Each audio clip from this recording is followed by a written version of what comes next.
Nau mai, haere mai, welcome to everybody today to join the meeting, the Natural Environment Committee meeting. I would just like to advise, yes, the recording button has been pressed, so just making sure that everybody understands that this meeting is being recorded. So it's our fifth Natural Committee meeting. And due to the COVID-19 red traffic lights, this meeting is being held online, therefore there is no public in attendance. As we said before, the meeting is recorded. That will be available on the ECAN website.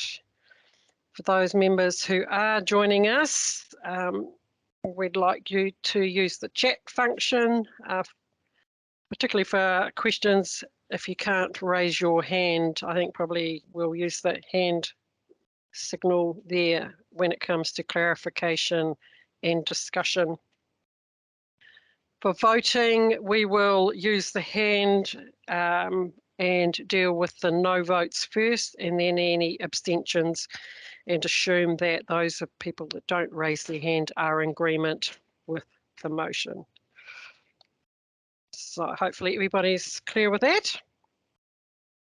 I'm informed there is a quorum present, and I'm pleased to declare the meeting open. Councillor Craig Pauling will open the meeting with the mini whakatau, and then I will do the Karakia. Kia ora, Craig. Ai tēnā koe, Councillor Mackay. Tia mana o tō tātou nei, hui tēnei rā. A whakaronga aki au ki te tangi ata manu e rere runga rau e tui tuia. Tui ai runga, tui ai raro. Tui ai roto, tui ai waho, tui a te heringa tangata, ka rongo te pō, ka rongo te ao, tihei, muri ora. Whakahuri au taku whakaro ki ngā tini aitoa, ko hea ki te pō. E nā mate o ia marae, o ia taki wā, moi mai, oki mai. Whakahuri au taku whakaro, ki te tai o Pautini, ki te kaitiaki o ngā manu moana. Ko Kerry Jane Wilson. Ai, e moi. Ka huri ki te mātou o Maui, Ngāti Kahununu, ko Moana Jackson, e te rangatira, moi mai, oki mai. A rātou ki a rātou, te honga mati, tātou ki a tātou, te honga ora, anō reira a tēnā koutou. A tēnā koutou I runga I tā haotanga o te wā, te wā kāhuru o te tau. Nau mai, hara mai, tauti mai, ki tēnei hui tuarima o te komiti taiao. Ai, kei a koutou nā ringa raupa, nā kai kaunihera, nā memo o te hāpori e mā taki nei.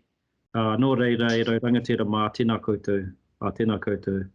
Tēnā koutou. Ai, ho atu te rākau ki a Councillor Mackay mō te karakia o tātou nei hui. Kia ora. Kia ora, Councillor Pauling. I'll do the whakatakata hau.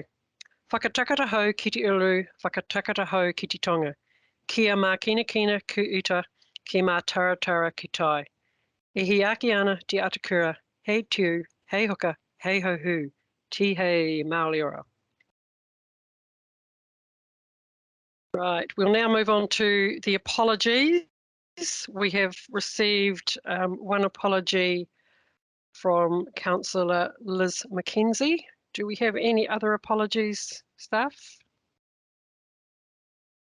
Doesn't appear to be. So I'm taking that. Is Councillor Scott online? Yes. Councillor Hands? Yes, I am. Councillor Hands online? No. I haven't heard that we are expecting, I haven't received an apology from Councillor Hands. We do know that she has issues, so hopefully Councillor Hands will arrive soon. So we'll now move on to conflicts of interest. Item 3, are there any conflicts of interest members wish to declare against the items in today's agenda?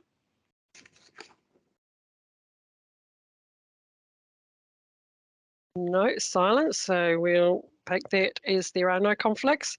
Item 4 is public forums and deputations and petitions.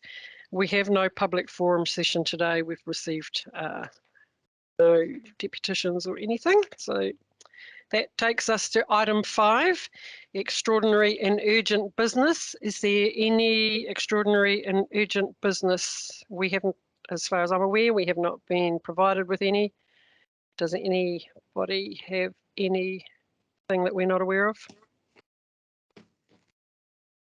No, that's great. Thank you very much. And item 6 is notice of emotions. Are there any notice of emotions? We have not received anything to date. There being no notice of emotions, we'll then move on to item 7, which is the minutes. The minutes of the previous meeting are on page 9 of your agenda.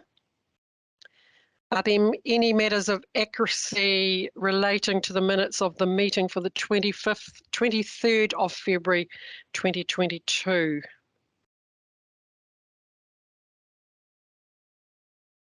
No, silence is golden, that's great. So therefore, can I have a mover and a seconder for the resolution that the Natural Environment Committee confirms the minutes from the Natural Environment Committee meeting held on the 23rd of February 2022, as on your screens? Happy to move, John Sunkel. And we've got Councillor Scott put up his hand there for seconder. So we have a Councillor Sunkel, Councillor Scott is mover and seconder there. If you are opposed and say no, could you please put up your hand now? If you wish to abstain, could you please put up your hand now? There being no hands, we'll take that as in favour. Thank you. The second lot of minutes that we are to confirm here today, well, we're not confirming them, sorry, they are already confirmed minutes of the Catchment Subcommittee meeting on the 18th of November 2021. They're on page 34 of your agenda. I'd like a mover and a seconder for these, please, that the Natural Environment Committee receive the minutes from the Catchment Subcommittee meeting held on the 18th of November 2021, which I think is probably going to come flicking up on our screens. I have a mover and a seconder. We've got Timatanga Cranwell and Councillor Ian McKenzie as the mover and seconder.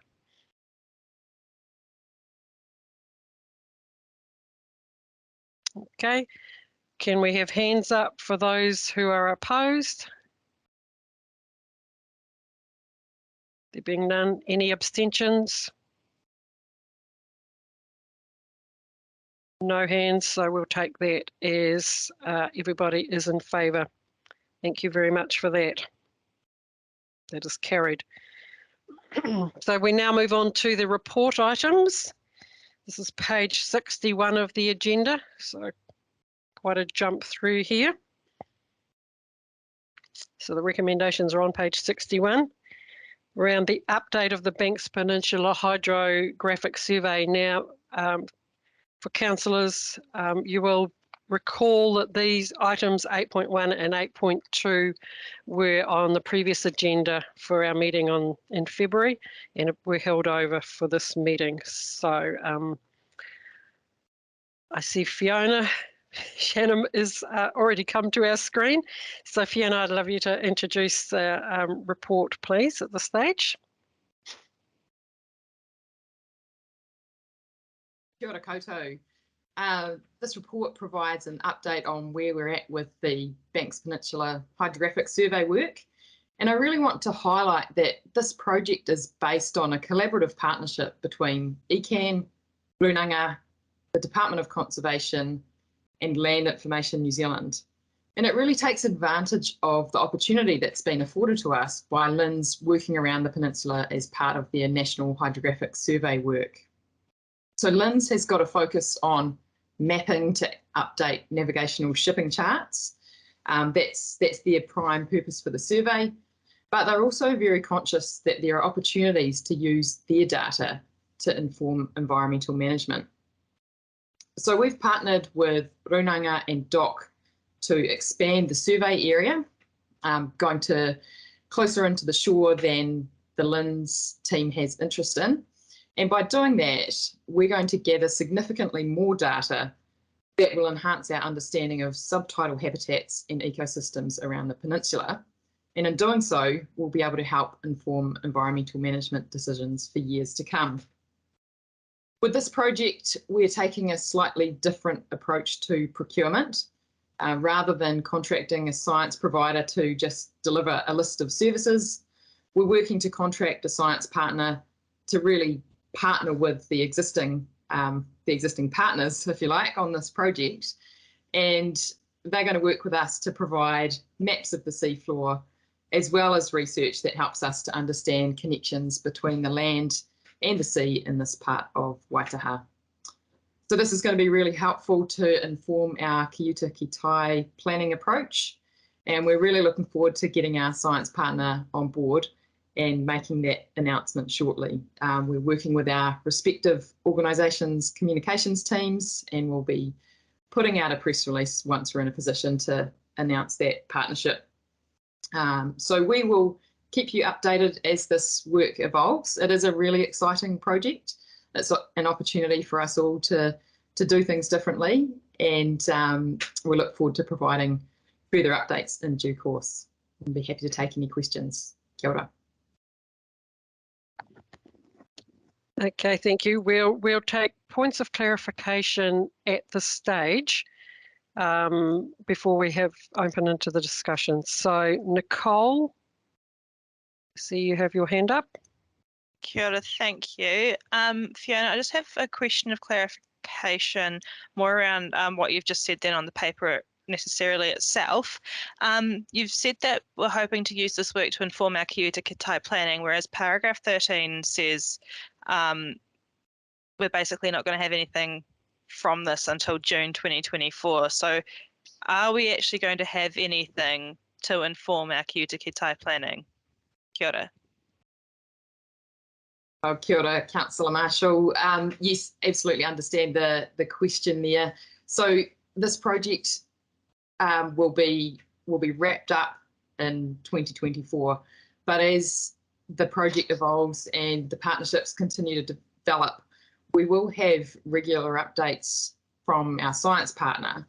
And so the snippets of information that we gather along the way will certainly be closely connected to our planning teams, and we will share information that we have as it becomes available.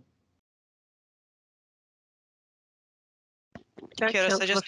So sorry. just to confirm, we are confident we're going to have the information from the science work to inform our planning, Ki Uta Ki Tai planning. This is just kind of.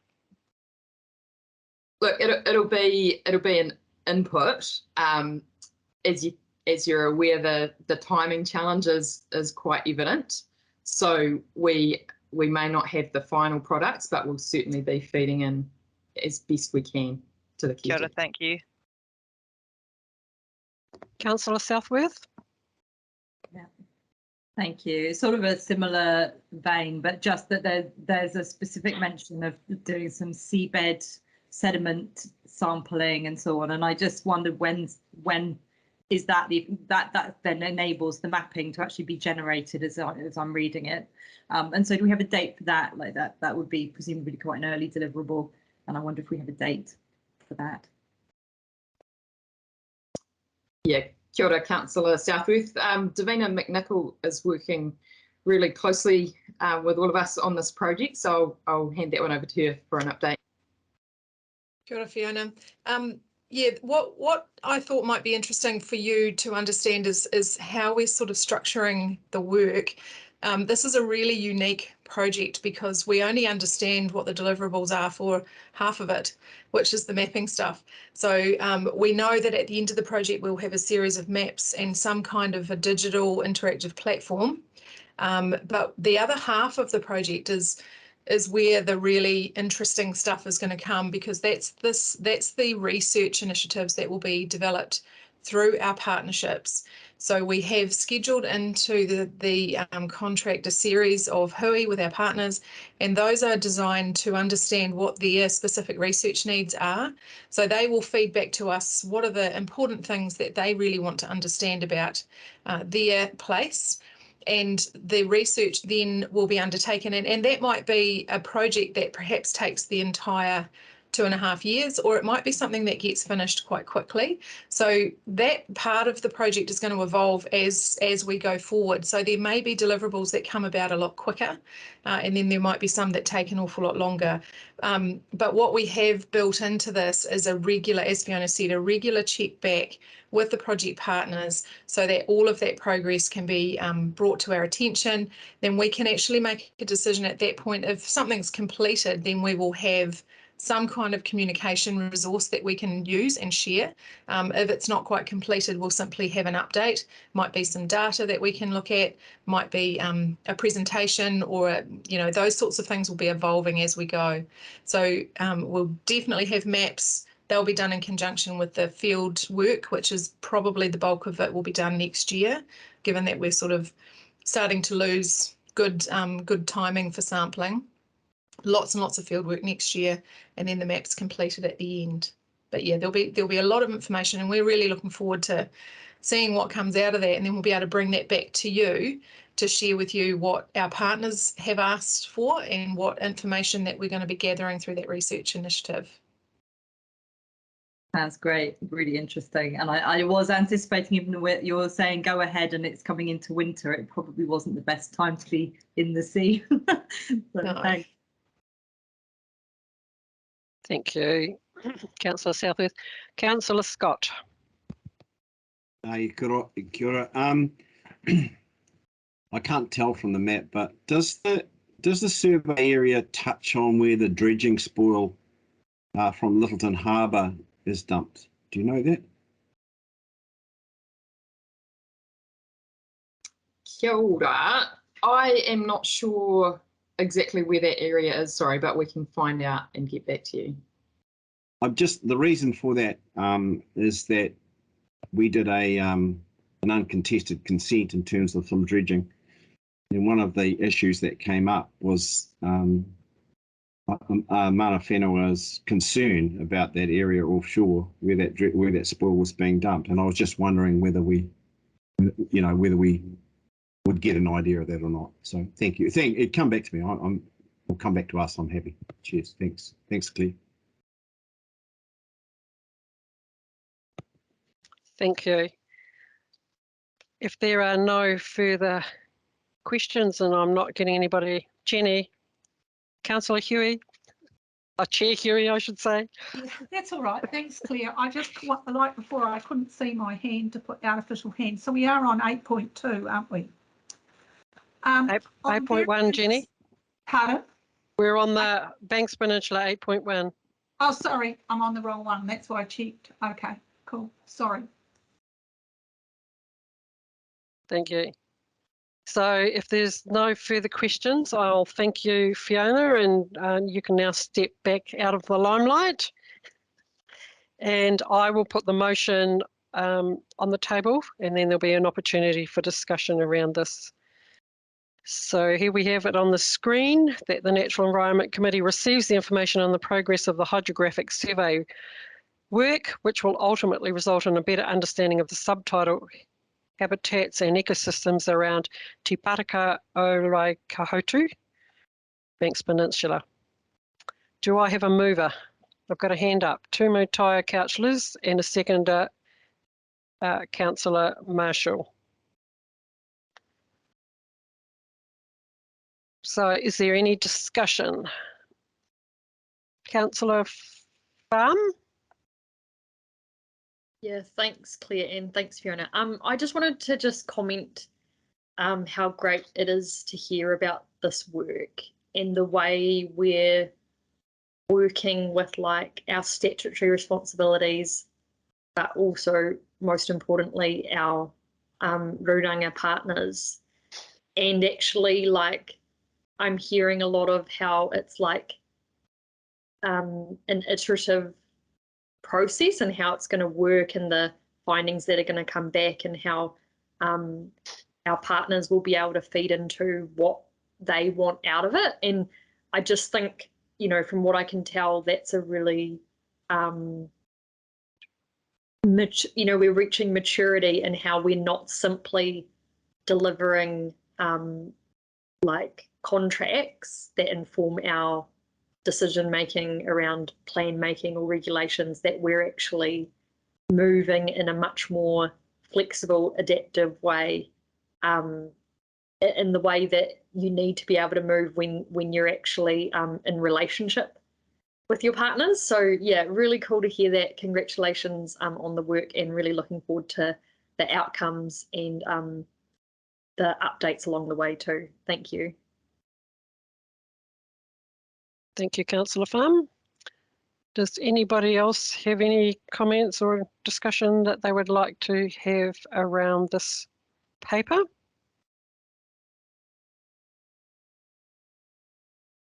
There doesn't appear to be. So I think we'll move this now. So all those against, put their hands up. Any abstentions? No abstentions. So I will take it that that means everybody supports the resolution, and therefore the motion is carried. Thank you very much. We'll now move on to 8.2. These are the recommendations. The recommendations are on page 65, and I will ask Verity Halkett to come to the table, back of the screen. And Verity, I understand you may have some other councillors there to assist you should that be required. Is that correct? That's correct. Sorry, not councillors, staff. Tēnā koutou. This paper is the third and the final paper in the Ki Uta Ki Tai series. The previous paper covered the plains, lowland streams and urban waterways, and the first paper covered the hill and high country. This paper today focuses on river mouths, Hāpua and coasts, and it provides an overview of the range of activities that this organisation carries out to monitor and improve the health of the coastal receiving environments. This paper, as noted before, was previously part of the agenda for the February meeting. So apologies, some of the references to the complementary reports relate to that agenda. We'll take the paper as read, and through the chair, we're happy to respond to any questions. And we've got staff online from Zone Delivery, Science and Planning to assist. Thank you. Thank you very much. So we've got a couple of questions here, Verity. We'll first go to Councillor Southworth. These are questions for clarification at this stage, and then after we've put the motion, we'll open up for discussion. So questions of clarification. Thank you. I think I've got three, so I think I'll ask, shall I ask them one at a time? That's probably easiest. So the first one is just I like the science side of things, and I'm just curious, the DNA technique that's referenced in paragraph 8, is that just a present, not present, or is there a way of actually establishing what sort of quantity of fish you have in the water as well? Yeah, I think Jared is online to help answer some of the science questions. Yes, kia ora koutou everyone. Through the chair, Vicky, the DNA testing is very much presence and absence. We're actually part of a sort of national regional council project, sort of collaborative project with other regional councils to develop the technique more, and are working towards establishing that relative abundance. But they do, you can crudely measure in water the relative abundance of fish, but just not between species, because obviously things like large eels excrete more DNA than, say, small bullies. So those relationships aren't established yet. Okay, cool, thank you. Then I'll ask this, what's probably the second easiest question, short one. Is there some urgency? I noticed in paragraph 16, there's mention of needing to fix 3 out of 4 of the continuous monitoring sites. And they've currently been down by, looks like nearly a year, and I'm just wondering, is there any sense of urgency around that? Because obviously continuous data monitoring suggests it's continuous, and if you've got a year-long gap, that sounds quite critical. So what's happening with that and how urgent is it? So again, I can answer this question. And I'm relaying the message from Suzanne Gabbities, who's team leader of the hydrology team here. There are logistical challenges, so the urgency is somewhat dependent on the ability to actually resource the instalment of those sites. Of the 4 sites, the Ashburton, Hakatere, Hāpua continuous monitoring site is currently buried in silt and is inaccessible to actually pull that equipment out. The Waia Ufa, it was destroyed in floods. It's actually quite a difficult site to access, and the reinstallment, it needs certain site conditions, which, these are pretty changeable environments and very difficult to actually install permanent equipment that aren't going to be washed away in the next big flood. The Huranui River, that's operable. And lastly, the Waipara Hāpua, that is in line to be reinstalled, but high river flows has basically prevented that. So that will be reinstalled in the near future. Okay, no, that's completely understandable. I suppose the question would be, following on from that, is there a review of whether there's an alternative site that needs to, just need to re-implement somewhere slightly different, but I'm sure the team's onto that already. Then my final question is that looking at all the example projects, there aren't that many that, to my reading, really go into the marine coastal environment. They're mostly more in the estuarine environments.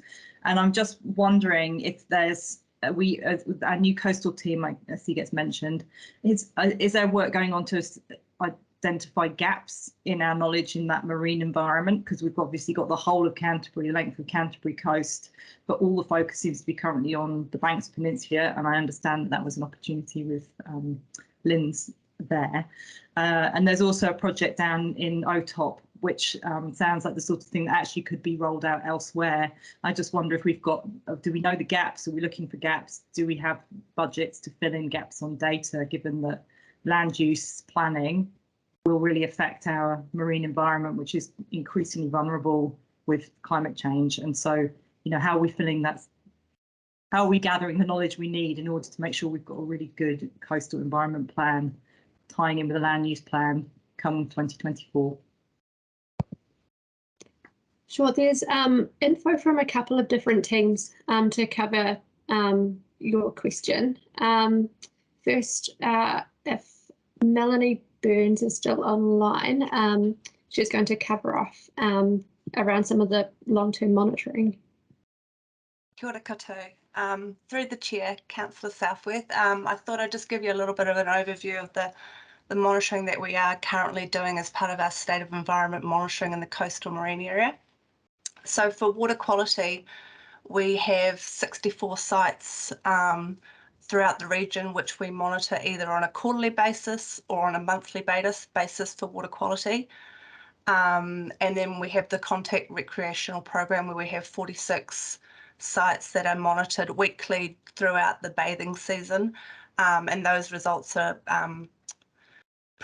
provided onto Lawa so people can automatically see those updated results.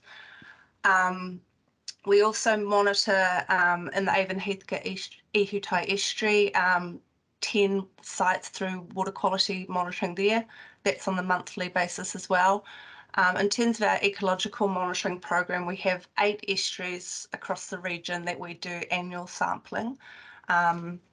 We do that now, basically. The last month I've been out to those 8 sites, and we do benthic macrofauna sampling, sediments, sediment grain size analysis, and among other things, macroalgae and seagrass percentage cover.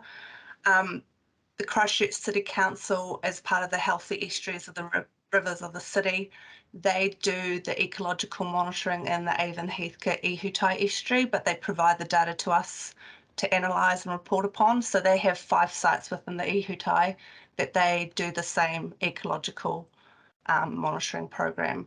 So that's our state of environment program. But we also do, well, Leslie who has just left in February, in the past has done other broad-scale mapping of Te Aka, Ashley Estuary, as well as Brooklands Lagoon, and the Avon Heathcote Ihutai Estuary, where they've looked at percentage cover of macroalgae sediments and mapped them throughout those estuary. And that data has been used by NIWA and we commissioned a report that's just recently been produced where they've looked at satellite imagery and tried to relate that down to the data that we've been collecting on the ground to see if we can go forward, use the satellite imagery to widen where we look at that mapping across other different estuaries.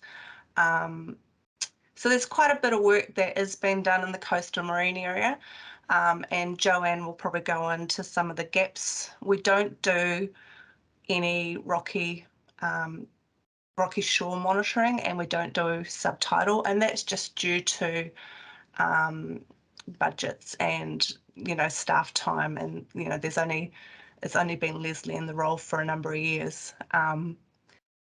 But yeah, they have done a lot of other specific investigations when there have been reports of poor water quality or specific issues. There have been investigations focusing on certain areas as well. So there's a wealth of knowledge in the coastal marine area, and part of Joe's role and Morag's role is trying to pull that all together for the key E2 type planning. Yeah.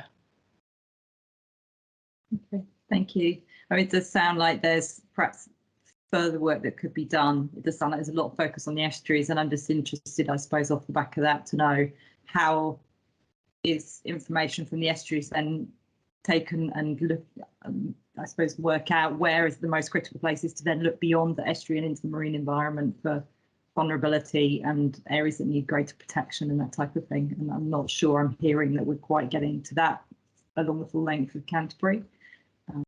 But yeah, be interesting to hear maybe another time how that bit of work is being anticipated. Figure it out.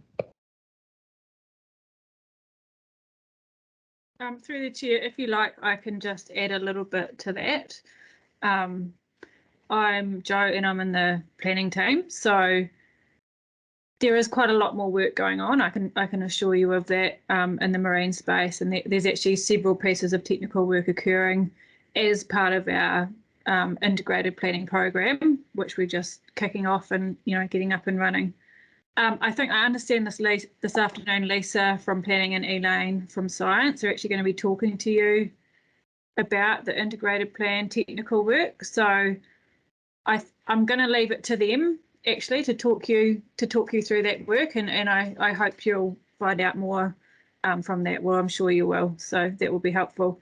I just want to note also that Jim and the coastal team over at the Harbour Master's Office, they have always got a few projects on the go as well, and obviously all of this stuff, once we get going, it's all paired up with the hydrographic work, the other work that Science is doing, our planning work, the Harbour Master's work. So we're just figuring out how that all fits together at the moment, but yeah, you'll find out more this afternoon.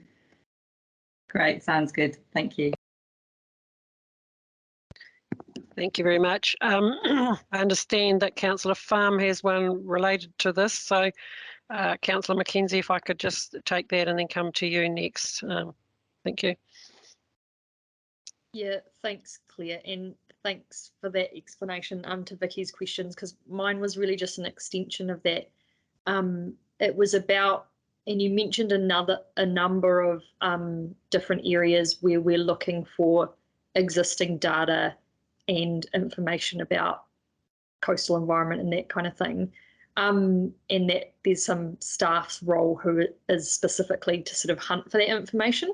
I just wanted to ask whether that includes like Department of Conservation, Ministry of Fisheries, if they have that kind of data, or even the universities, because particularly talking about rocky shore, tidal areas and that kind of thing, are we clued into the right people of what information student projects have looked at, and masters and honours and that kind of thing? Any response to that? Thank you.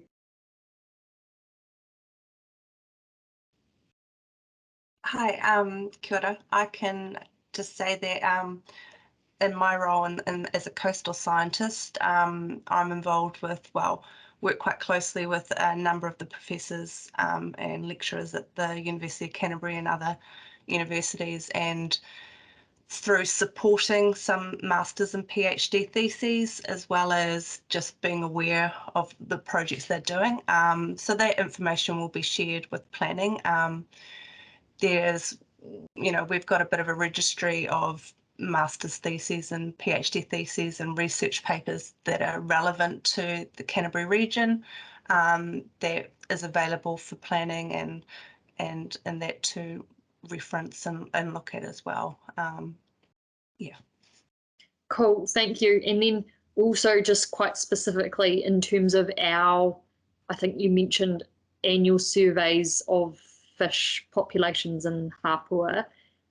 How are we working with the Department of Conservation in terms of their knowledge of freshwater fish distributions or populations and their data?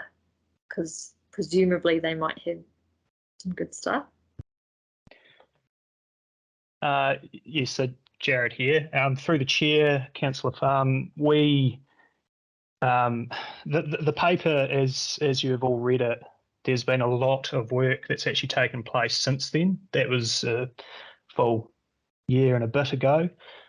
Since then, we've been working intensively with both the Department of Conservation and Fish and Game, as well as Otago University on genetics, soon to be NIWA as well.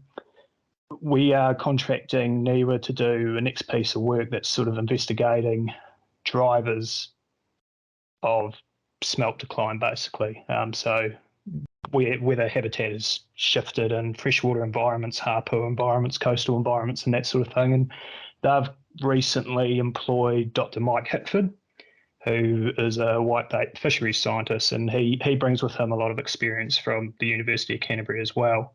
And he'll stitch together a lot of that sort of research about fish distributions and particularly smelt distribution. So we are trying to pull together as much research, that there is out there. Cool, thanks for that. Thank you. I'll then go to Councillor Ian McKenzie. Just reminding people that we will have a discussion option after we've moved the motion. So points of clarification. Councillor McKenzie. I'm not sure when you cross over from asking the question to when you're making a comment, but going still on that same point that Ram was talking about, which is point 7 and 8 and through to 10. You identify that there was some public concern about reduction in smelt numbers, which has led to poor condition of trout and starving riverbird chicks. And the starving riverbird chicks, I think from memory, was specifically around black-billed gulls down at the Rangitata, Hāpua.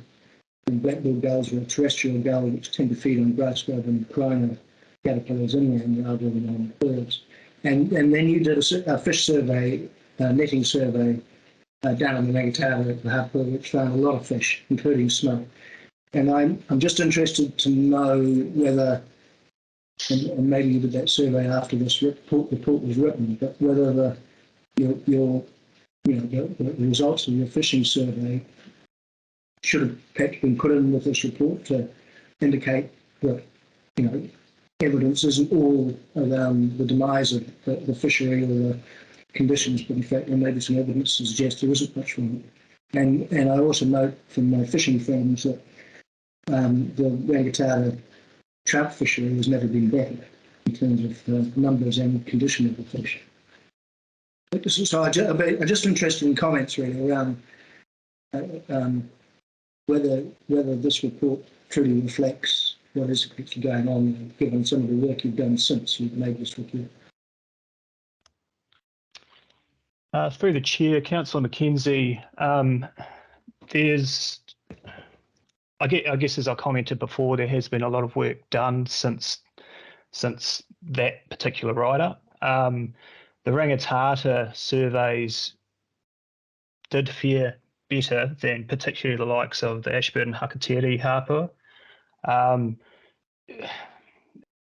the reason we didn't include data was because at the time we were still actually awaiting a lot of results that include a lot of genetic sort of analyses that were coming out of Otago University on some fish specimens that we collected, because in particular, one of our concerns is the smelt, as you suggested. But the problem is it's actually very difficult to tell the two smelt species apart. So we do have data to come, particularly some very good stuff that we've had out of this recent summer, although that is only for the Rakaia River. So the Rakaia, or the Rakaia Hāpua, we have historical data for equivalent surveys done back in the 1980s. Unfortunately, for the likes of the Rangitata Hāpua and Ashburton Hakateri Hāpua, we don't have any good comparable data. So it is very much a snapshot in time, and particularly those fisheries change hugely over the course of the migration season. So we're talking spring through to autumn. So I acknowledge that even our surveys that were detailed in this paper, such as that of the Rangitata, they were only two one-offs, one taken in November and one taken in February, and that was either side of when we'd expect a peak migration of smelt. However, we have also had Don Jellyman from NIWA go out and construct an anecdotal survey of a lot of anglers or other river users on these rivers, and the findings of that contrast a little bit to what you've heard about anglers' comments around trout condition and the trout fishery in general. It paints a little bit of a pessimistic picture across those three rivers. So we're still coming to grips with all that work, because that's still only just come in recently, but there will be data to come. But yeah, I mean, I fished for silveries when I was younger, and we used to use them as bait to catch herrings, and then use the herrings as bait to catch kahawai in the surf, and trout in the Hāpua. So,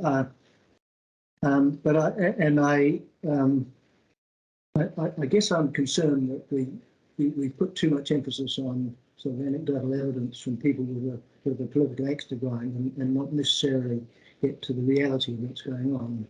And if we did a fish survey, which I gather we did, and we found a lot of fish, including smelt and herring and all sorts, shouldn't we be talking about that in our reports? Councillor McKenzie, I totally agree with you, and all I can say is that we will be talking about that in the near future, but without having actually published the data, at least on the Rakaia itself is showing very concerning signs about that smelt fishery having crashed. And I guess that's what we're trying to do now, is get that out there on the ground, actually get some empirical evidence, but also line that up with the anecdotal evidence and try and holistically pull together a bit of a picture of what's been going on, because these Hāpua haven't been surveyed pretty much in any sort of formal sense, or at least the fisheries haven't in the last 40 years. So it's a pretty big gap to plug. Thank you. We'll now move to Chair Huey. Thank you, Claire, Chair Claire. Interestingly enough, what I want to refer to follows on from everyone's questions. It's building up a picture. I must have been in the right place. As I commented at the run through this morning, this gives us, a little dip into a whole lot of projects, and I have a question at the end. But it doesn't really provide for councillor or community oversight of the expenditure of the biodiversity projects, including identifying the strategic goals of the work, or providing a process by which the ratepayers can see the criteria we use to identify which projects we're doing. And likewise, we can't really see what the outcomes or the value of these projects are in terms of things that people have just been talking about.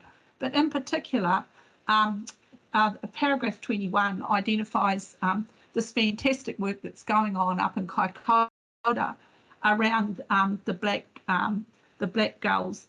What are they? Black-billed gulls up there. And as I understand it, that work's been going on since 2015 with $643,974 of public money spent on it. So I want to really know, with most of these projects, and particularly that one, when will we actually see the outcomes of these projects against our strategic goals, so we can make an assessment of the value of these to our community and our future, and be able to have normal council oversight. So I'm just wondering when that's going to happen. So I might just pass over to Tim in the first instance here, Jenny. Kia ora, Chair, and kia ora, Chairs, I should say. Thank you for the question. And look, what you're asking for is excellent, and I think it is part of the next step in what we need to be doing in producing these types of reports. And we take that on board, and certainly we'll be doing it into the future. I think this paper itself was trying, I mean, it's part of this series to sort of paint a broad picture of all the different pieces of work going on, and it's achieved that. But I think I take your point, and I think that's something that we're wanting to do into the future, is put these, when we're reporting these sorts of pieces of work, how much has been spent, what's been achieved, and these things, rather than just saying this has been done. So thank you for the comment. Well, thank you. Can I just follow up? Like, I mean, I only found out about this project in Kaikoura because I saw it in the paper. And as far as I know, the Zone Committee hasn't had coverage of this during this term either. So I just think we just need to be a little bit careful about how we're doing all that. And I know staff are doing a fantastic job, and it's really valuable work. But, you know, we do need to lift the lid a little bit so everyone can see. So good work, Tim, and thanks for your comment. Thank you. Thank you. We'll now go to Councillor Clearwater. Oh, thank you, Claire. I just wanted to ask about, and it's an example of the project in paragraph 17 on page 67, and clearly from Councillor Southworth's question and Tim's comments now, the whole Canterbury coastline is huge.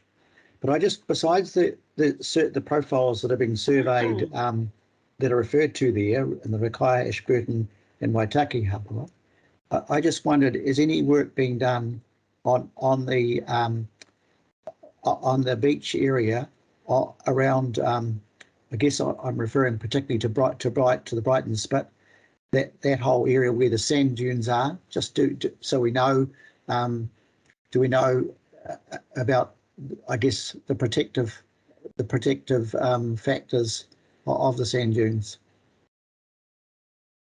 And I guess I also, just as part of, to explain where I'm coming from, just so we know where we are at in terms of you know, the sand accumulating.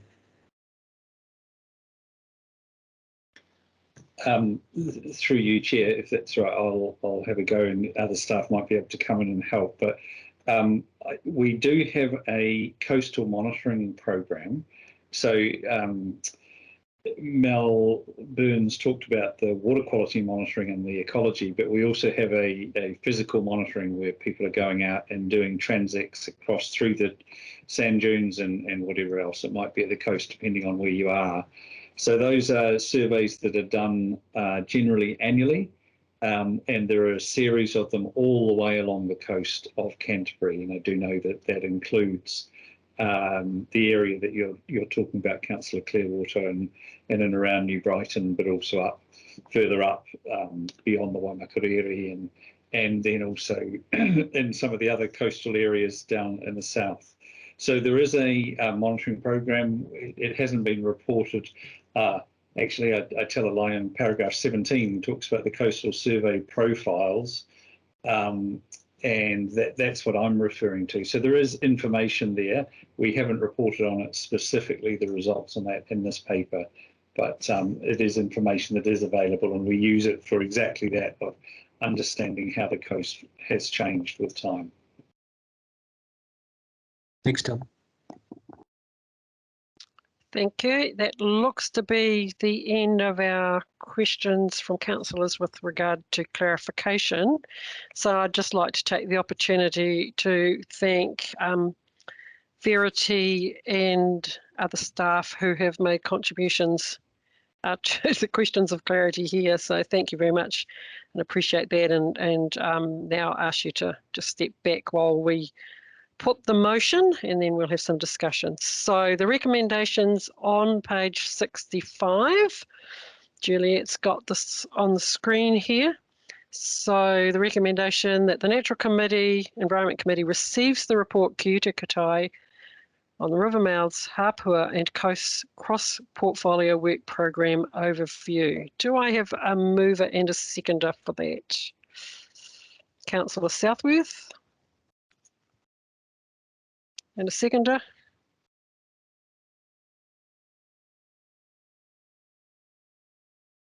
Councillor Pauling, thank you very much. So we'll now open up this paper for discussion. Does anybody have anything that they would like to say? We've got Councillor Pauling, your hand is still up, so I'm taking that as a wish to comment? No. Councillor Edge. Thanks, Chair. I'm really just picking up from Chair Huey's comments, really. I mean, it's good to see that there's a whole lot of projects that staff are working on, but it's kind of, it would be really good to have these projects identified with maps and something in terms of what is their strategic goals of these projects? How are they prioritized?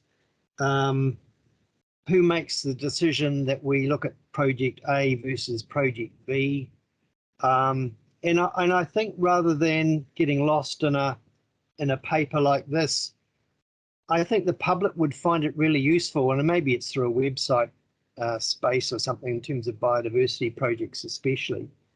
But let's say the Tuatara Trust Coastal Park, item 30.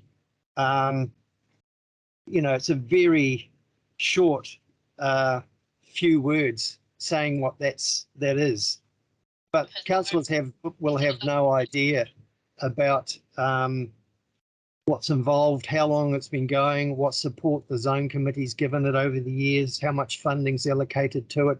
So I suppose my request to staff is maybe pick a couple of these projects and work out a template for communication, not only to councillors but to the public, and maybe work with comms on that. But I'm really keen to, you know, because it's a very sort of even though it's Ki Ute Katai, with mountains to the sea.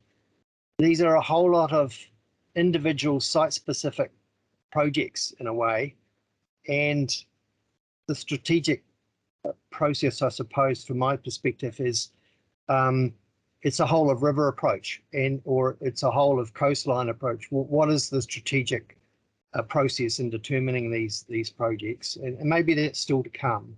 But yeah, no, look, it's just a thought, and it would be great if staff could take that as a way of some sort of action, if that's okay, Chair, and just come back to us, perhaps with a briefing note or just a memo as an idea of how we could go forward with these projects to inform the public and make it all transparent. Great, thank you. Thank you, Councillor Huey. Yes, I just want to follow up on the same thing. Thank you, Councillor Edge. I believe we should have an official note taken of this, and I'll put it on the agenda, on the minutes, that we've raised this, both what I said and what Councillor Grant has just said, and we need a follow-up action out of it, and it needs to be that a timeline around it as well, when staff will provide that. Because that's of the essence here, really, and it really ties in with how the community is able, and I know you've got a statement in here against the engagement significance and Māori participation section of the report on page 71, and that's excellent.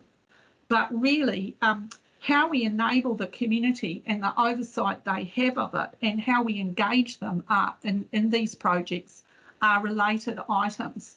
And I think they need to be able to have more visibility of it as we go along. So if we could just get a note of that recorded and ask for some feedback at the next meeting around how that's going to be enabled. Thank you.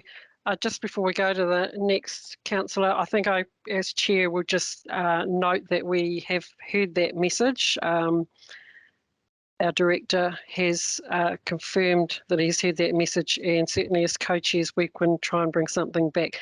I think it will take a little bit of time probably to develop something else, so, but we certainly have something, an outline of what it may look like we could have for the next meeting.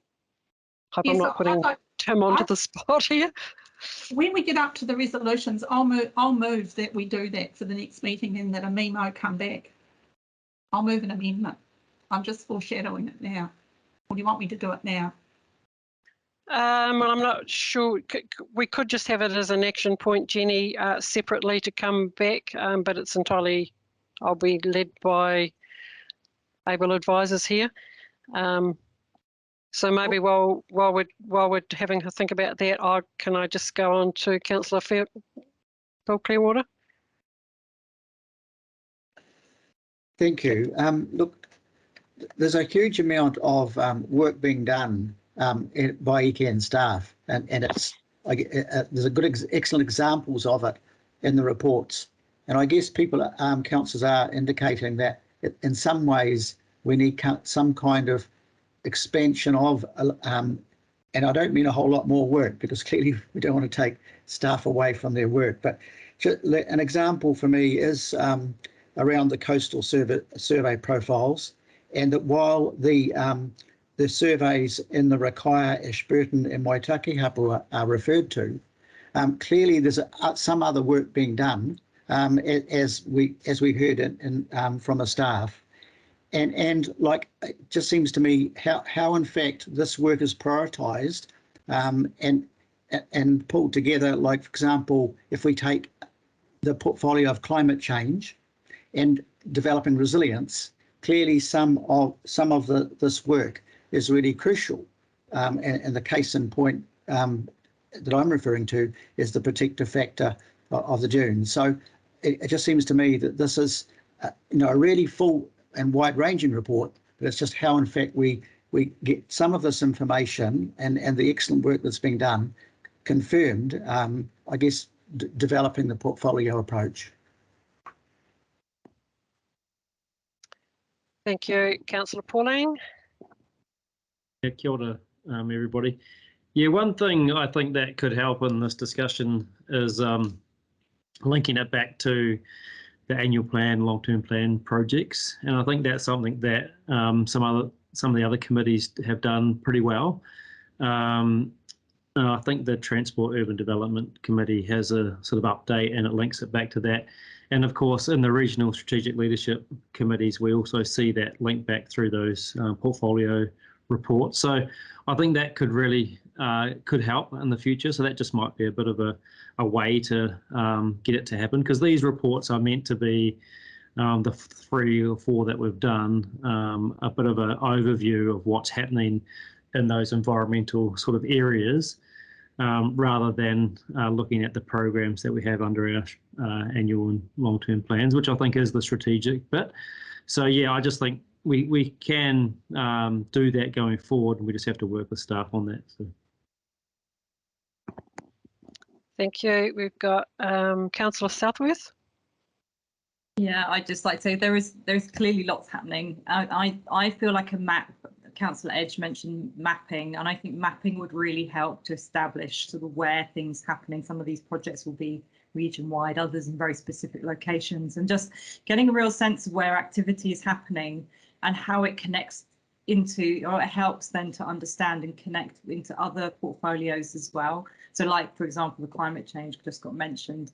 We get the report coming through about Canterbury's risk assessment, the regional risk assessment for climate change. So, we can tie in when these reports come through with what we're already doing. I think it would be helpful. I'd like to think it'd be helpful for staff as well as for us to be able to see on a, on a mapped basis what's happening.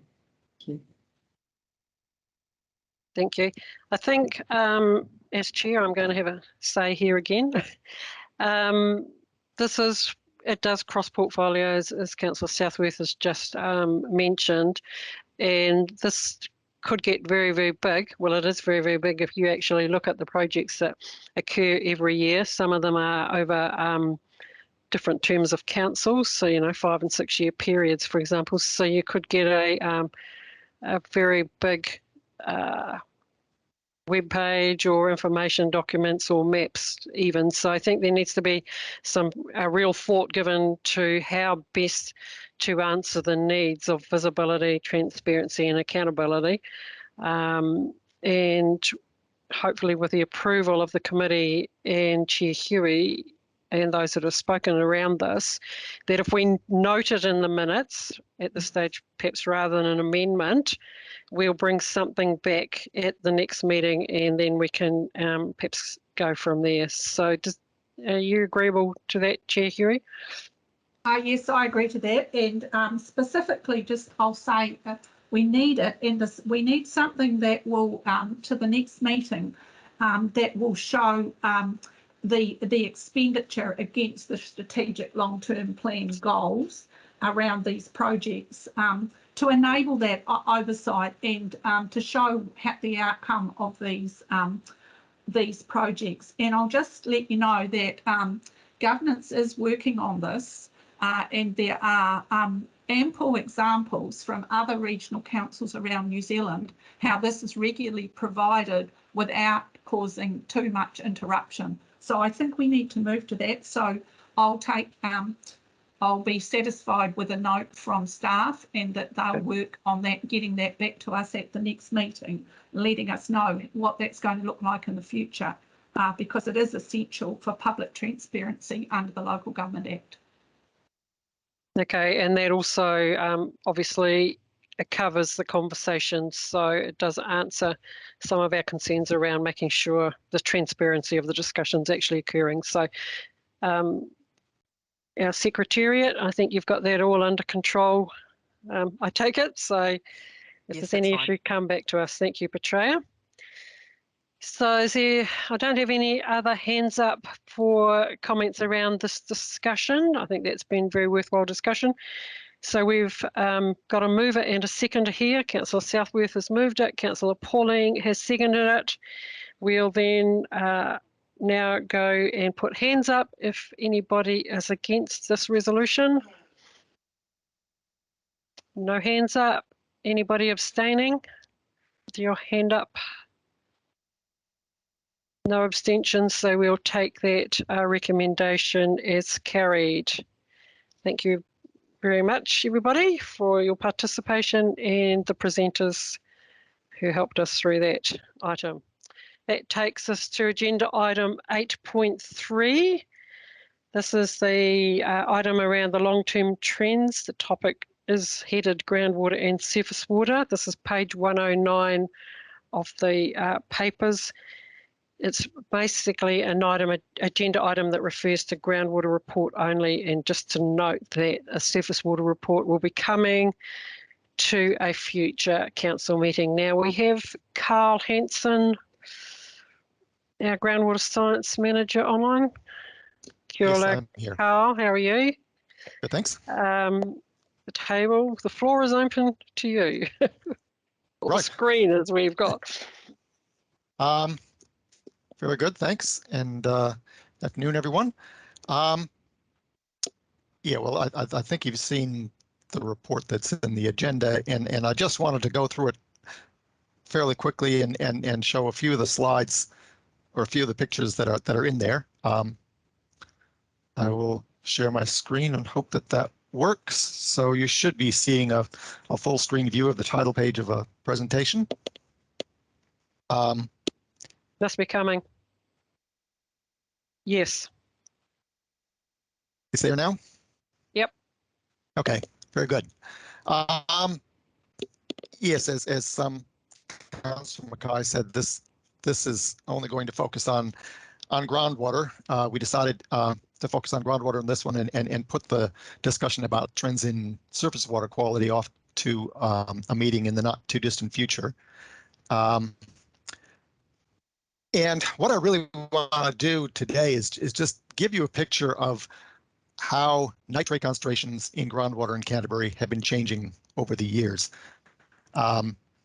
We look at this a lot by looking at trends in nitrate concentrations, but really the trends themselves, they only tell us whether or not there is an overall change and the direction of the change. They're not very good at telling us how fast things are changing or how much things are changing. And it turns out that's actually quite a difficult thing to do, to put a number on a rate of change. But what I'm hoping to do with the next few slides is just give you at least a bit of a picture of how that change occurs and how fast it occurs. And I want to start there we go. I want to start by looking at the oldest data we have, which goes back about 40 years to a bunch of sampling that the North Canterbury Catchment Board did in the 1970s and early 1980s, where they wanted to put together a picture of what was groundwater quality like in the Northern Canterbury Plains. So this map that you're looking at takes you a while to get used to it. It's a map full of colored dots, but it's a map of the northern part of the Canterbury Plains, the Selwyn, Waimakere districts, the Christchurch area. And it's covered with a bunch of colored dots. Each of those dots represents one of the wells that the Catchment Board sampled back in that time period. And the color of the dot represents the nitrate concentration that they found in that well. A lot of these wells were only sampled once. Some of them were sampled several times, and if that was the case, what you're seeing here is a mean concentration, an average concentration of the samples they collected. But what I really want to point out is that as you're looking at this map, you see quite a lot of yellow dots. Those represent wells where the concentration they found was above half of what is now the current drinking water standards, the MAV of 11.3 milligrams per liter. And there are even a few red dots scattered around. So those are wells where the nitrate concentration was above that drinking water standard. So what did I say? I just got some numbers written down here. So there are 906 wells in total on this map. There are 188 yellow dots and 16 red dots. So that's a bit over 20% of the wells that have concentrations above half the drinking water standard. And this was back in the 1970s, early 80s. So this was before any of the dairy boom and the irrigation expansion that we saw in the 1990s and the 2000s. In comparison, natural concentrations, like what concentrations would have been before humans arrived in Canterbury, were probably less than 1 milligram per liter. So those are the dots that are shown by the dark blue dots on this map, have concentrations that we would consider were probably in the natural range. So even those light blue dots, which are less than half the drinking water standard, but above 1 milligram per liter, even those represent concentrations that are above what were probably natural levels. So that's the picture that we had back in the early 1980s. Now, the next few slides take us through the next 40 years. And these slides, they have a bit of a different look. They are based on data from our long-term monitoring program, which, as you can see in this first slide, when Environment Canterbury, the Canterbury Regional Council back then started, they basically had the North Canterbury Catchment Board's sampling to work with. But as time went on, 10 years later, that monitoring program expanded and covered most of the region. We're looking at the same sort of scheme of colored dots here, the same concentration ranges, although the light blue dots in the first map, they're now green in these maps. But you can see that same sort of mixture of green dots, yellow dots, a few red dots. If we come to the current state in 2002, this is what our current long-term groundwater quality monitoring program looks like. We've got 337 wells shown here. And it's really in this picture, if you compare this to that first map that I showed of the North Canterbury catchment board sampling, it's really in here that you can start to say, yep, this looks different. This looks like concentrations that I'm seeing on this map are higher than they were in that first map. There are more yellow dots, more red dots, fewer green dots. Concentrations are definitely starting to look higher. But remember, this is 40 years later. The other thing about this is that this is still basically a snapshot in time. Looking at progressive maps of these monitoring results gives you some picture of how changes occurred, but in itself, it doesn't really quite show you whether we're seeing an overall trend or whether this just happens to be a year where concentrations were higher. And to answer that question, that's where we bring in the trend analysis. So what we've been looking at up until now is pictures of lots of different wells across the region. When we do a trend analysis, we look at data from individual wells one at a time, and we take all of the data from a single well and we run a statistical test on it, a Mann-Kendall test, which tells us whether or not there has been in that well an overall progressive change from one state to another, either an overall increase or an overall decrease in concentrations over time. And because we need to look at consistent data from the same well, it does limit us to how many wells we can look at. But it turns out that if we look at trends over the past 30 years, we get a map like this. We can look at trends in 132 different wells, and we see that in over 2/3 of them, we see increasing trends. We see clearly increasing progressive trends over that 30 years. And we see decreasing trends in only, well, we have very likely decreasing trends in 6% and likely decreasing trends. So that's just a little bit difference in the confidence we have in those results. But we could say, we've got decreasing trends in about 12% of the wells, but still increasing trends in far more wells than we have decreasing trends.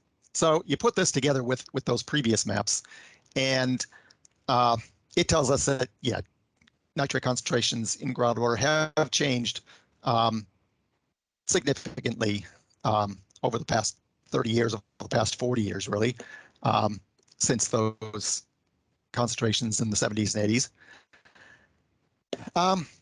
What I would point out, though, is just going back to that first map.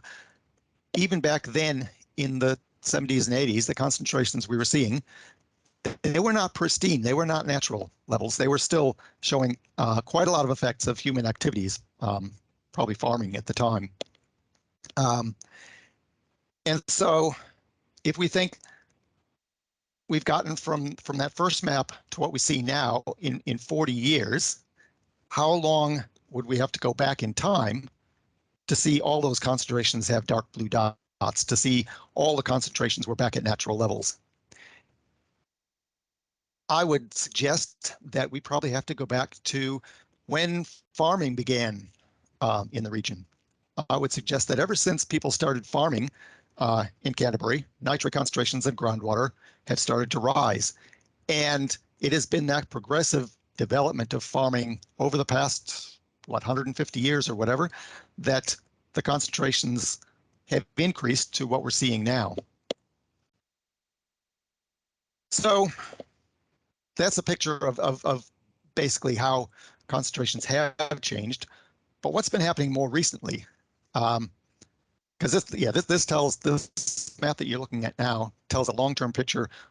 But what are concentrations doing now? to look at that question, we look at a shorter time period. We look at the most recent time period that we can, that can get over the effects of changes in weather patterns, and make sure that if we analyze a trend, we're not just seeing a trend because we've had a few dry years or a few wet years that have affected things, that we're really seeing the effects of human activities. And we would recommend that really it takes about 10 years before you're really confident that you've smoothed out those weather pattern changes. And when we look at the trend over the most recent 10 years, we see we have 35% of the wells that we're looking at have very likely increasing trends. 9% of the wells have very likely decreasing trends. Now you might look at this and think, well, that looks a lot better than the 30-year trends. We looked at the previous slide where we had 68% of the wells had very likely increasing trends. Over the past 10 years, only 35% do. But actually, you can't compare the two maps like that. If you really want to look at that question, you need to keep looking at the same length of period of time. And I'll show you why in the next slide. These are examples. I mean, this is what the data looks like. These are the actual concentrations that we're measuring in the wells that we see. So we've got along the horizontal axis, we've got time over the past 30 years from the early 1990s to the present, and then the vertical axis is the nitrate concentration. And if we look at that top graph, we see a well that we've been monitoring since the mid-90s down in Pleasant Point, and we see the nitrate concentrations. They do vary quite a lot from year to year. They respond quite a lot to dry periods and to rainfall events or snowfall events. But overall, when we run a trend analysis on that roughly 30 years of data, we get an increasing trend.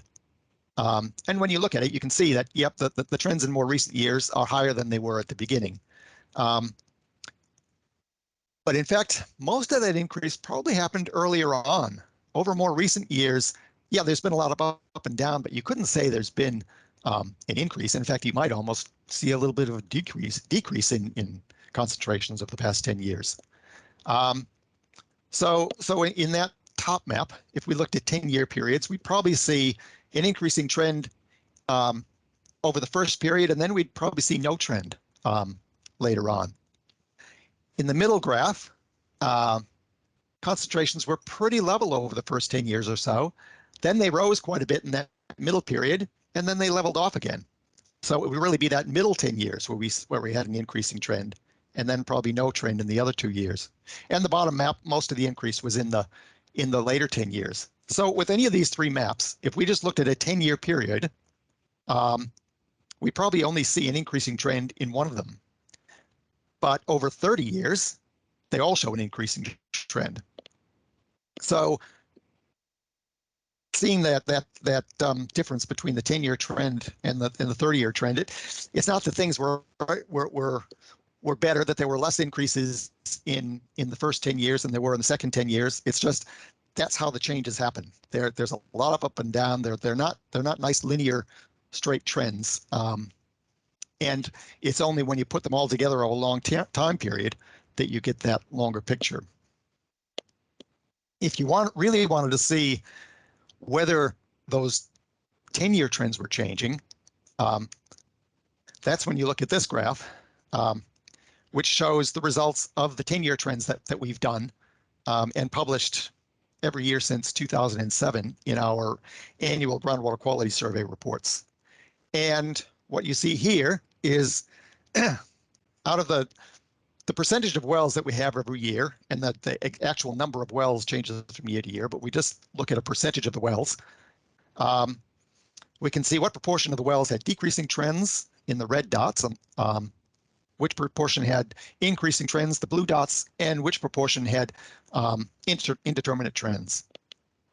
And what you see here is that it has been pretty consistent year after year that we see quite a few more increasing trends than decreasing trends.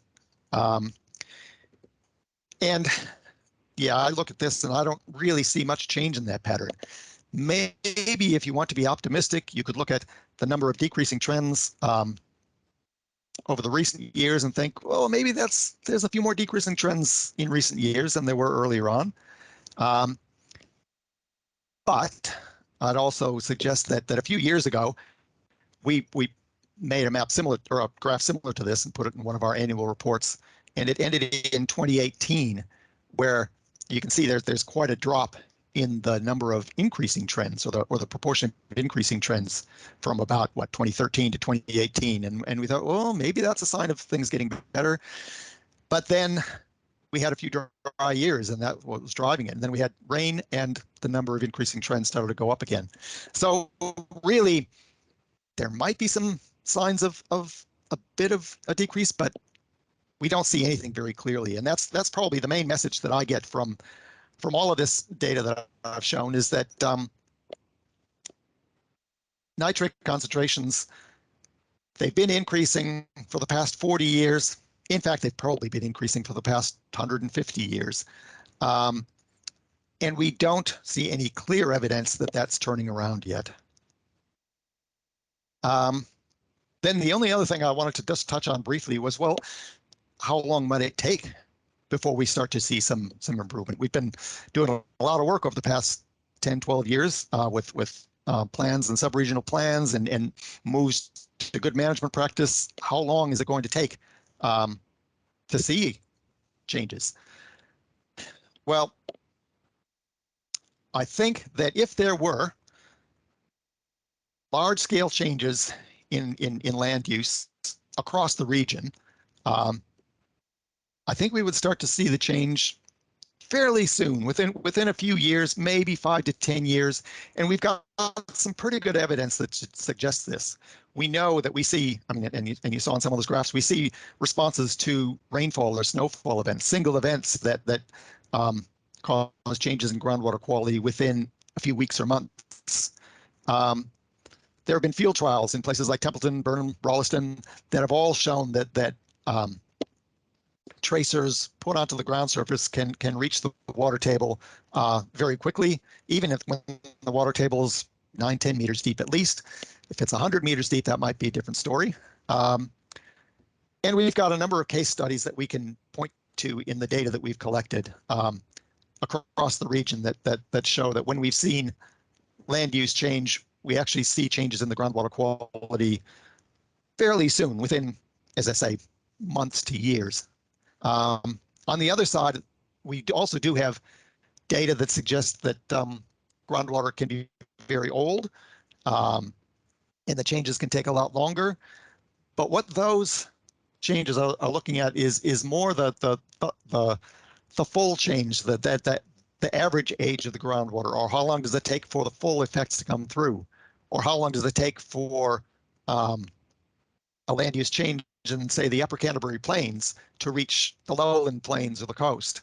And in that case, yes, it can take years to decades. But if, as I say, we were seeing widespread changes in land use across a region, then in those areas where the water table is shallower and responses are quicker, we would expect to see changes, yeah, certainly within 5 to 10 years.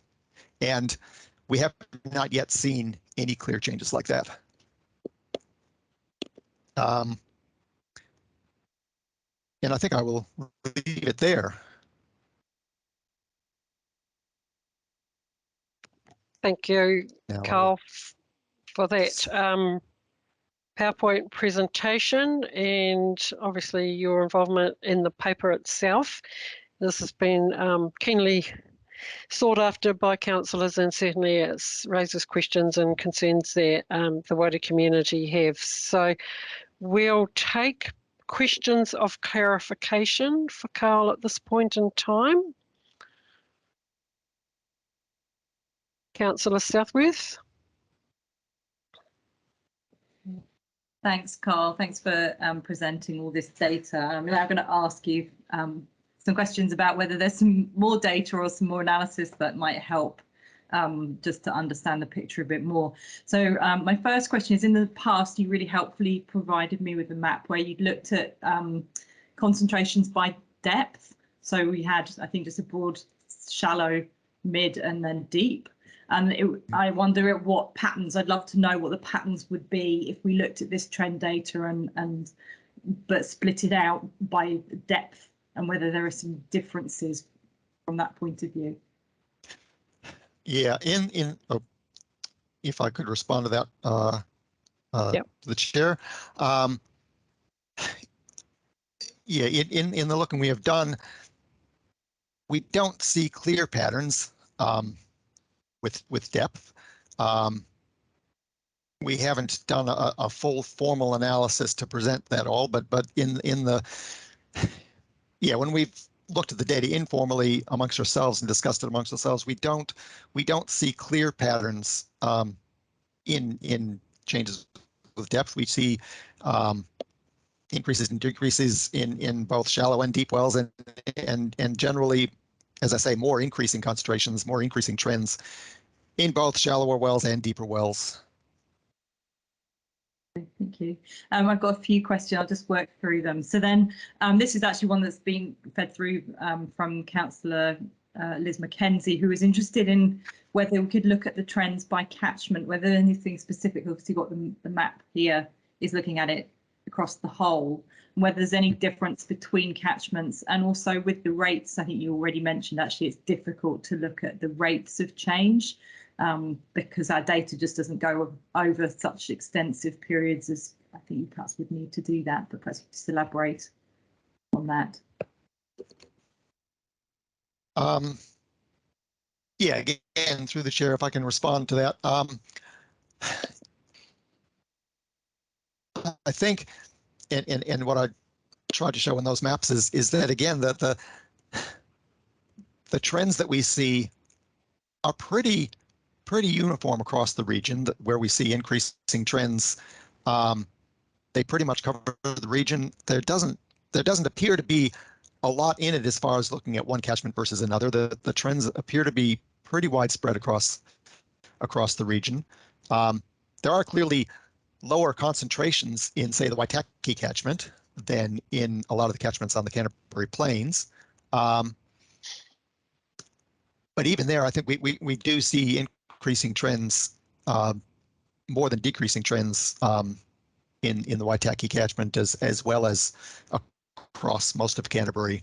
So again, we haven't done a formal analysis by catchment, but I guess our initial looks at it doesn't give us a lot of hope that we would see much in that, except to say that the changes are happening across the region.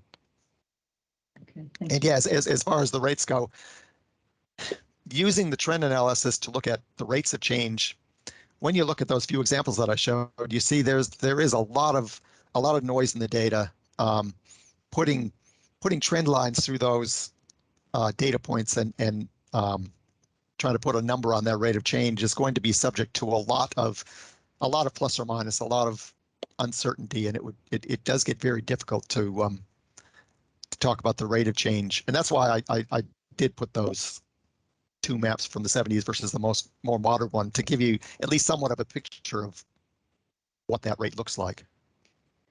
Yeah, no, that was interesting, and especially those three,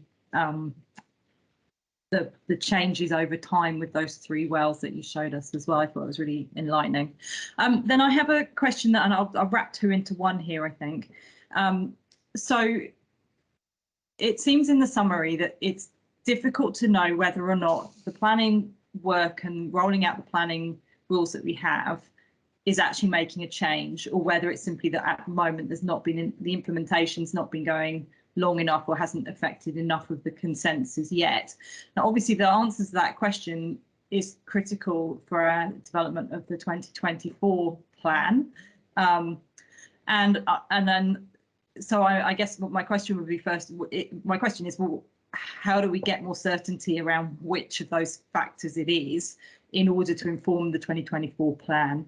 And one of the things I wondered about was whether the shallower groundwater up in the Selwyn area in particular, because we've had the plan change there that's required quite steep nitrate reductions, and we have the spring line along SH1. So I'm just wondering whether there's the potential to actually look at some fairly specific locations where we have groundwater quite rapidly emitting out into springs, whether we could, whether there's somewhere within our region that could help answer that question. So just before we go to you, Carl, can I just ask councillors to keep at the stage 2 points of clarification? And I think there's probably 2 speakers that can answer this. So probably Tim and Carl, you'll be able to split your answers on that question. Carl, you can probably do the science stuff of it, and then we'll go to Tim to answer, perhaps. Yeah. So what do we need for more certainty? Well, first of all, I think we'd really need to know what land use changes have occurred, because we still don't get really clear data on what land use changes have occurred, what land management changes have occurred. What actually has been done, what has changed to change those concentrations. Yes, I would say you're right that the lower part of the Selwyn Waihora Plains is probably a good place to look, because the water table is fairly shallow and you've got springs coming out. And as I say, that is a place that I would expect to see those changes coming through more quickly.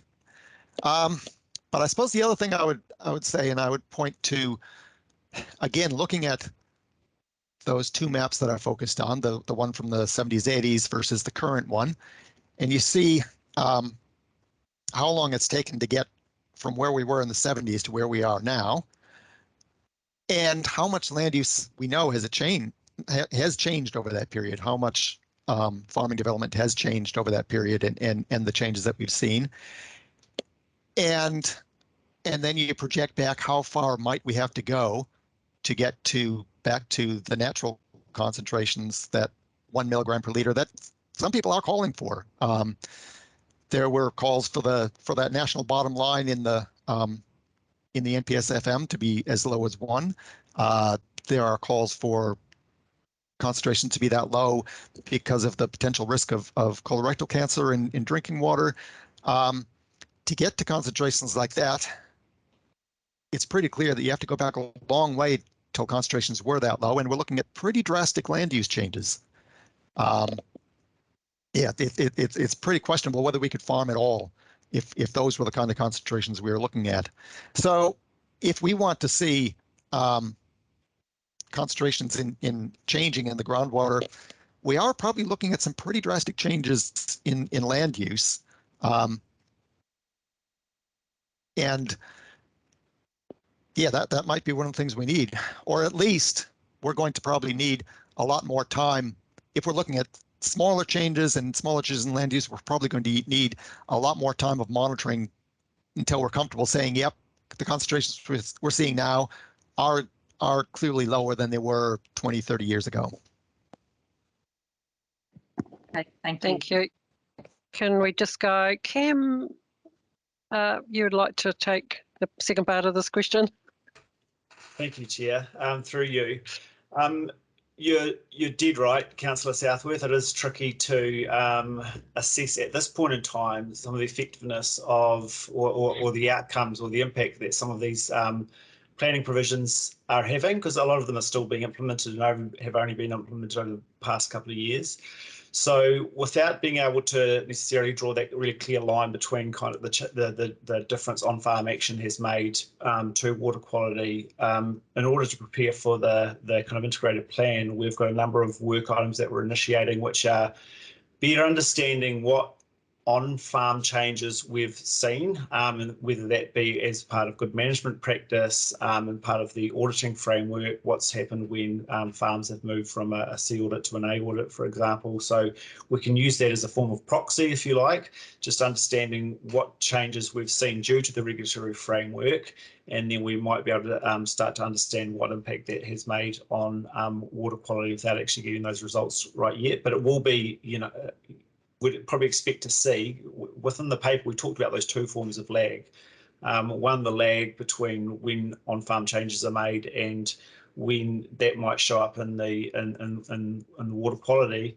but also the lag between implementing a plan, implementing sub-regional plans, requiring action on farm, and there's a lag within that as well. So obviously the LWRP or the Land and Water Regional Plan was earlier within the 2010s, but of course it only required kind of action, it required action over a long period of time, and we're only seeing some of those now. Thank you. Thank you very much. So yeah, I'm just conscious that we've got quite a few people wanting to ask questions here, so if we can keep our questions to points of clarification, that'd be much appreciated. Councillor Edge. Thanks, Kyle. I've got a couple of questions. One of them's related to the graph on page 117, where there was sort of a noticeable spike, an increase in nitrates around about 2005, 2006. On the Waimakariri Zone Committee, we were shown early on a graph of that increase that occurred almost immediately following the Waimakariri irrigation scheme becoming on stream. Is that you talked before about difficult to pinpoint averaging across the and that you're averaging figures, but in some cases it seems to be a clear increase with a cause. Is that what you think might have happened around that time frame? The intensification and irrigation schemes that came on stream. Through the chair, if I could just answer that. 2006 was a big snowfall, and that is one of the things that really sticks out in our data is we had several dry years leading up to that snowfall, and then we had a big snowfall across the Canterbury Plains, and we saw big rises in nitrate concentrations in response to that. Then there was another wet year in 2008, I think, where we saw further rise. Yeah. So yeah, that's what I would say dominated that response, and it is an example of where we see fairly rapid change in response to something that happened at the ground surface. Thanks, Carl. Second question is, you're looking at the groundwater, and you've obviously factored in the rises and falls, weather-related sort of stuff. Your data, in terms of assessing the trends, how do things like soil type and specific location and the land use activity around those wells, have you managed to find any correlation in those factors? Again, through the chair, no, we have not. Yeah, similar to other things, we haven't done a full formal analysis of that, but looking at the data as we have done, we don't see any patterns, geographic patterns that suggest that much is going on there. Beyond that, if you look at some of the areas, say the coastal area north and south of Christchurch, or adjacent to some of the major rivers, where we see continuously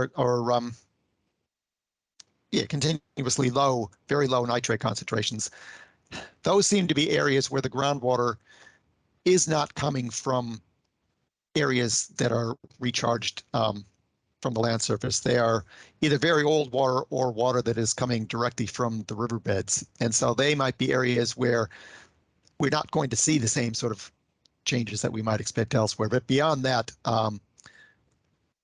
yeah, at least in the informal analysis of the data that we've done, we don't see any patterns in the soil type or even surrounding land use.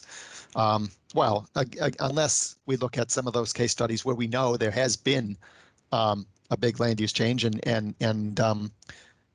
things like the Hines area, where we know there was a lot of change from flood irrigated sheep and beef and crops to more spray irrigated dairy farms over the mid to late 2000s, and we do see quite a lot of increases in nitrate concentrations in that area after that period. Thanks, Carl. Thank you. Councillor Polling. Kia ora, Carl. Thanks so much for all of the work that we can obviously see goes on around the monitoring. It's a massive data set, massive amount of work. So thanks for that. I'm just a little, like, my question's really about drilling down to that sort of catchment sub-regional level, and how that we can get confidence as we go into a new planning realm about setting the limits at the appropriate places and things like that.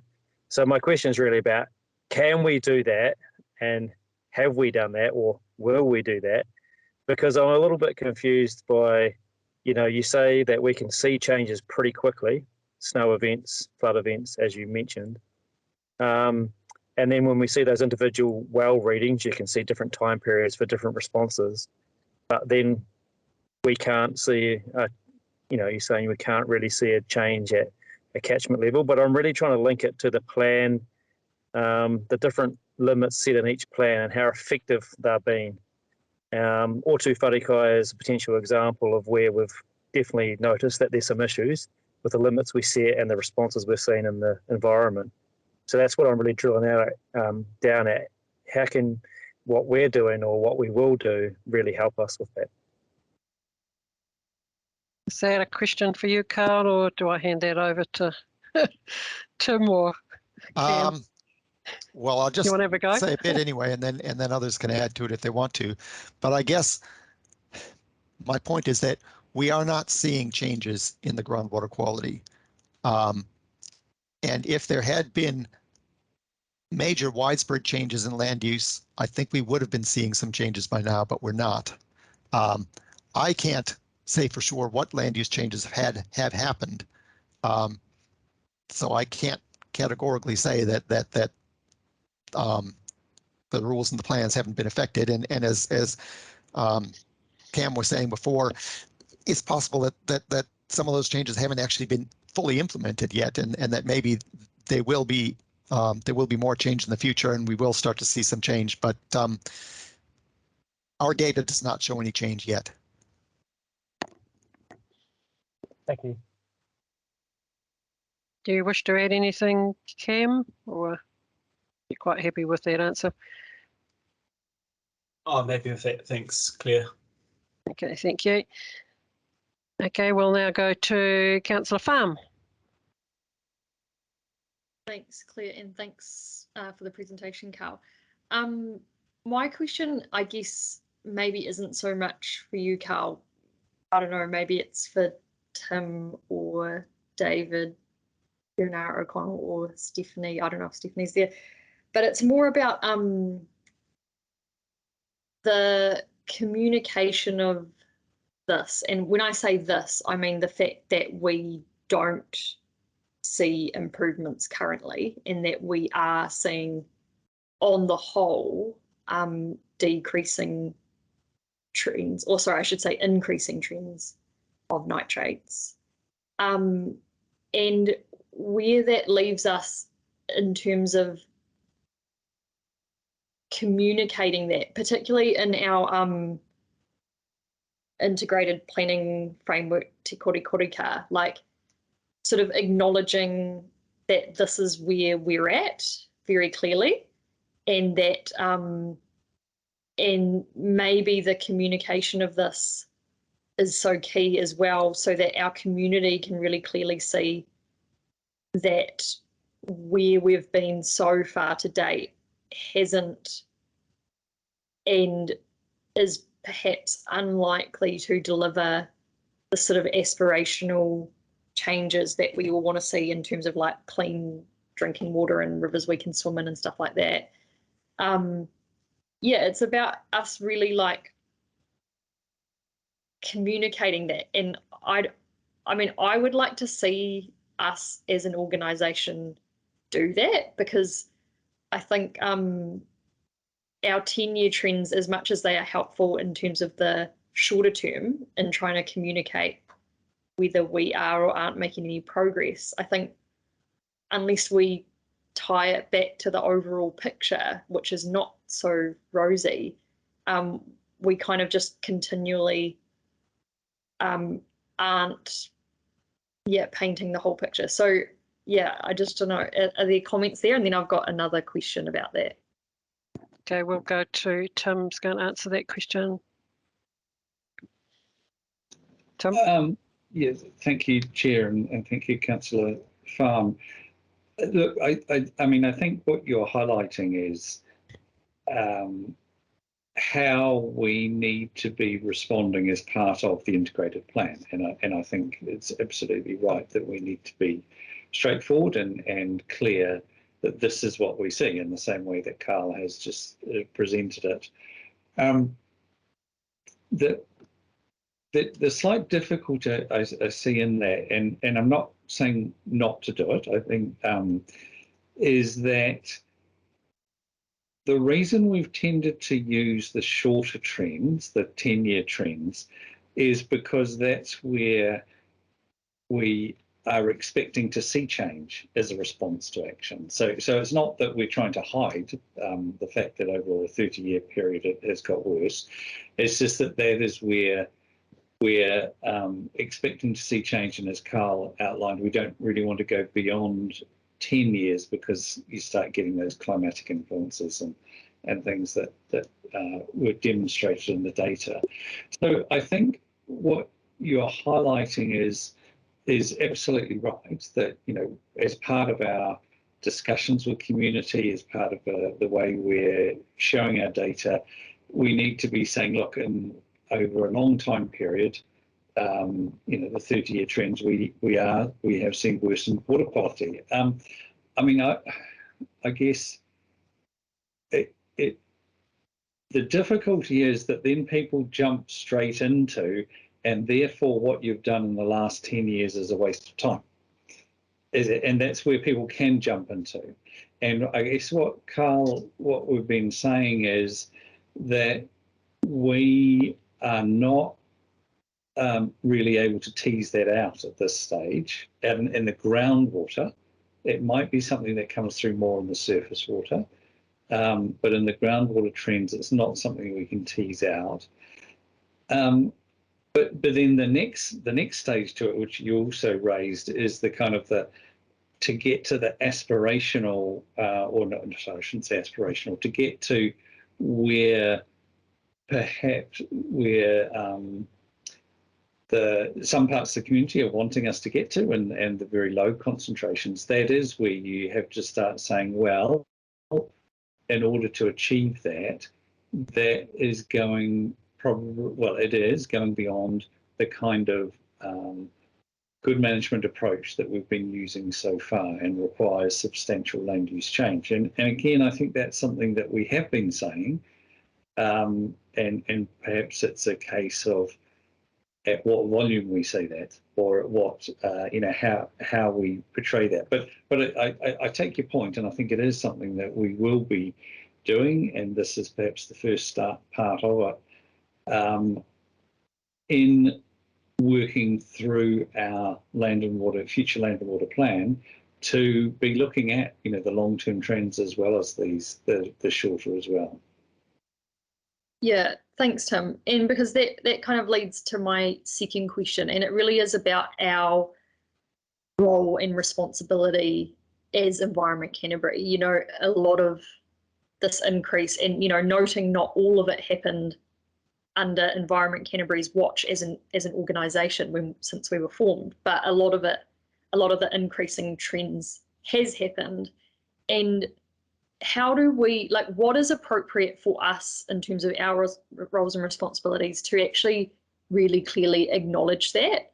And because I think in however we acknowledge it, that's a really clear, it opens up the communication about why it is we need Te Mana o Te why it is that we need to partner with mana whenua in terms of, like, creating this new pathway forward and it signals, I think, that that kind of broader conversation about actually changing land use and how necessary that is, because we're so far away from actually getting somewhere with our plans and rules, as far as we can tell so far from the data. You know, it opens up that conversation in a way that sort of saying, oh, you know, we're not sure, it's hard to tell, some things are getting better, some things are getting worse, doesn't allow that. Whereas, yeah, I feel like this does. And I think as an organisation, we should be somehow taking this and using it as a real turning point to be like, look, this hasn't worked, what we've done. And we're acknowledging that, and we're forging a way forward in a new way. Yeah, so I don't know what that could look like, but I think it's really, really important that we think about it and do something. So I don't think that probably needs a question, or I couldn't see the question there. We've heard Councillor Farms. Sorry, okay, sorry, Claire, the question is... Clarification? The question is, in our roles and responsibilities as Environment Canterbury, are there clear areas where this data now shows that we've failed in our role? Like, has it been our role to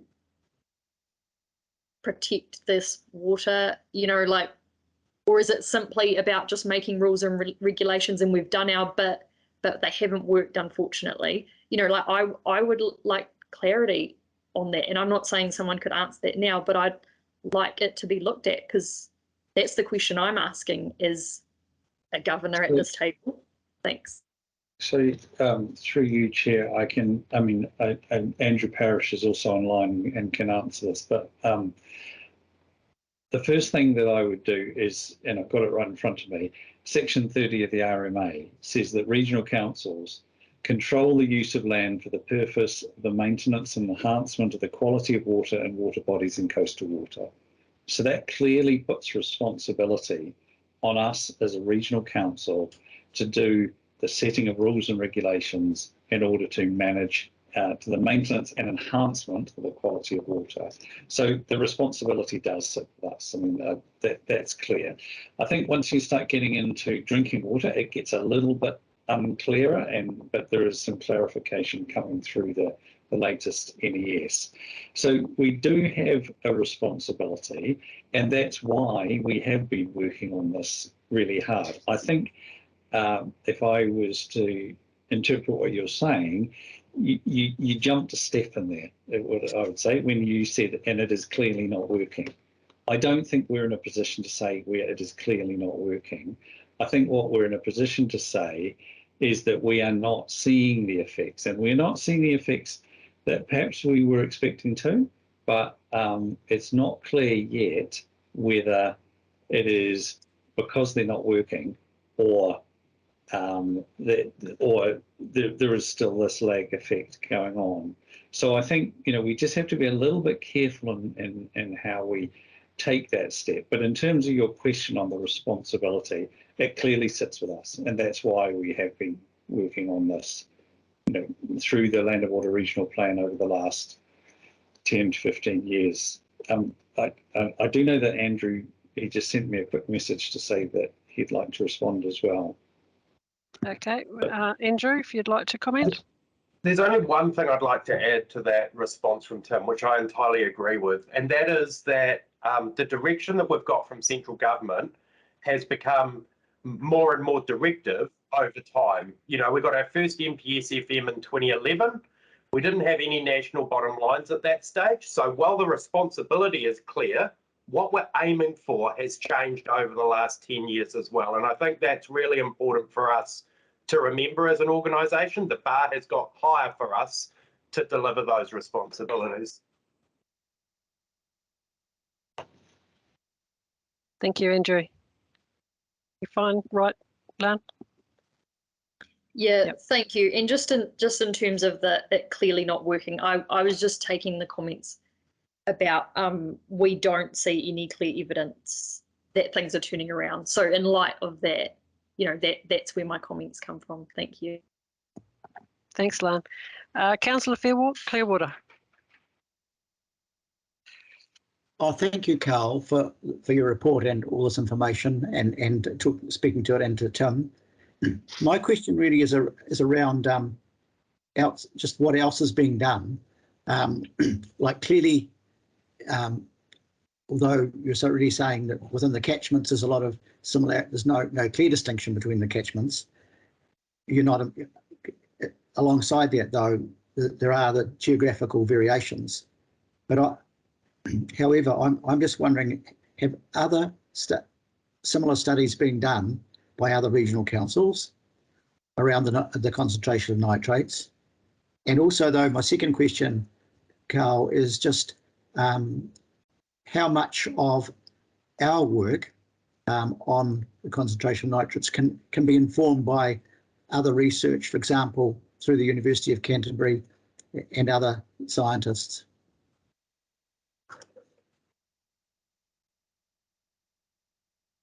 I know other councils are certainly looking at their nitrate concentrations and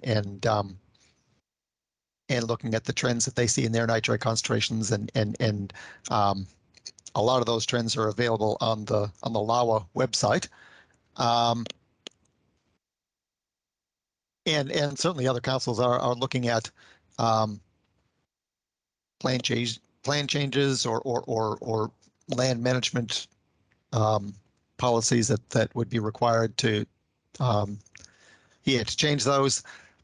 I guess I don't have enough in front of me to tell you the details of what they're finding. But the other research that I would point to is research into nitrate losses from different land uses, and there is certainly a lot of work going on at universities and Crown Research Institutes into different land management practices and the different rates of nitrate leaching that you see with different land management practices. And what I would say about that is that when you look at any of the farming systems that are active around our region now, none of them are going to get us to that 1 milligram per liter. None of them result in nitrate losses that are going to keep the groundwater at that low level. And that comes back to this question of whether, how much farming, if we really want to get back to that 1 milligram per liter, if that's really our aspiration, we need to develop new farming technologies because we don't have them at the moment to get us there. Thank you, Carl. Tim, you're looking like you might want to add something. Very quickly, I don't want to prolong this, but I just wanted to be clear to the committee that this work that's being presented here by Carl is not the end product. In fact, it's very much the start of what is being done for the planning process. And what the way that we've done it is to say, let's pull together our data as quickly as we can, and the analysis is continuing on.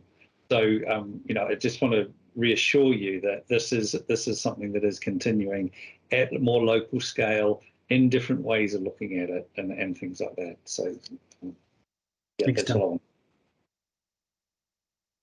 Okay, I just want to make people aware that under our standing orders that we're supposed to have a 10-minute break at least, and have that identified at least 10 minutes before we break. I'm just wondering if we can be a little bit flexible here and finish off with Councillor Sunkel and then take a 10-minute break, assuming that Councillor Sunkel is the last person seeking clarification. Is everybody agreeable with that? Yes. Okay, thank Sounds you, good. John. Right, yeah, John, we'll go with you and then we'll have an adjournment after we've finished this question. Thanks, Carl and the team, for the presentation. It's nothing that I would not have expected to see. And I guess I'm a wee bit challenged by some of the comments that have been made. When we did the Selwyn Waihora zipper and put the plan in place, we were absolutely informed by science that what was in the post, the lag was in the 10, 20, 30 year kind of period before we got over the hump, and that the hump would increase before it sort of fell over. So seeing the data that you've presented today really does correlate with what we were told when we put that process together. And given that we're only in the last 2 or 3 years fully giving effect to the plan within the Selwyn Waihora, would you expect to see any change within that environment, given the information that we were provided when we put the zipper together and the fact that those planning tools have only just been put in place?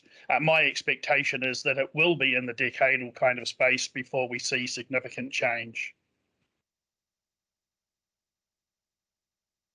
Yeah, through the chair then. Yeah, when we went through that Selwyn Waihora plan change, yeah, there was certainly the acknowledgement that the change would take a long time, that a lot of that land use change for it to propagate through the groundwater system and result in changes in the spring-fed streams and Te Waihora would take decades, that there was probably still a lot in the groundwater system that had yet to come through.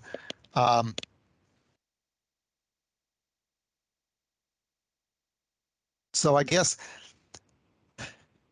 yeah, given how long it was going to take to get these land use changes going, it doesn't really surprise me that we haven't seen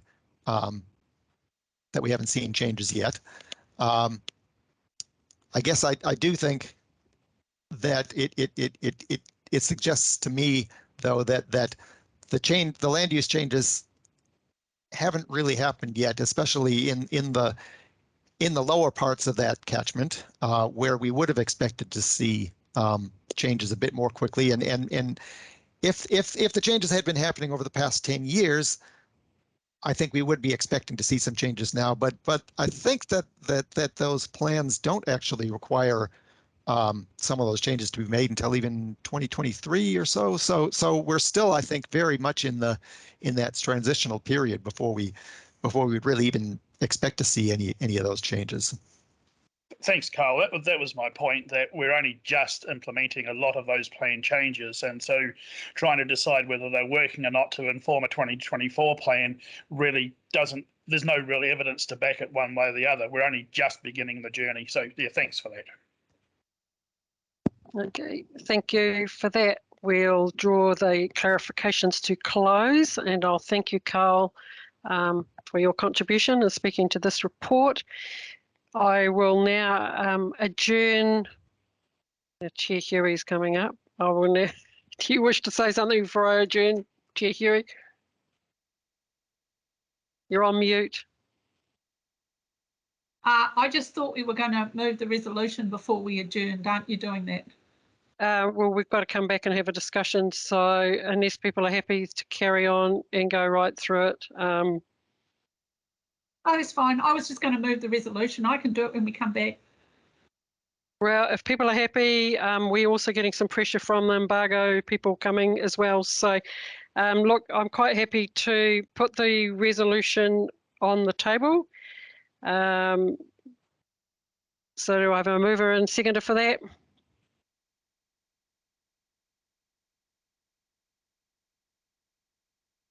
My secretariat's gone on strike, so we might just have to adjourn.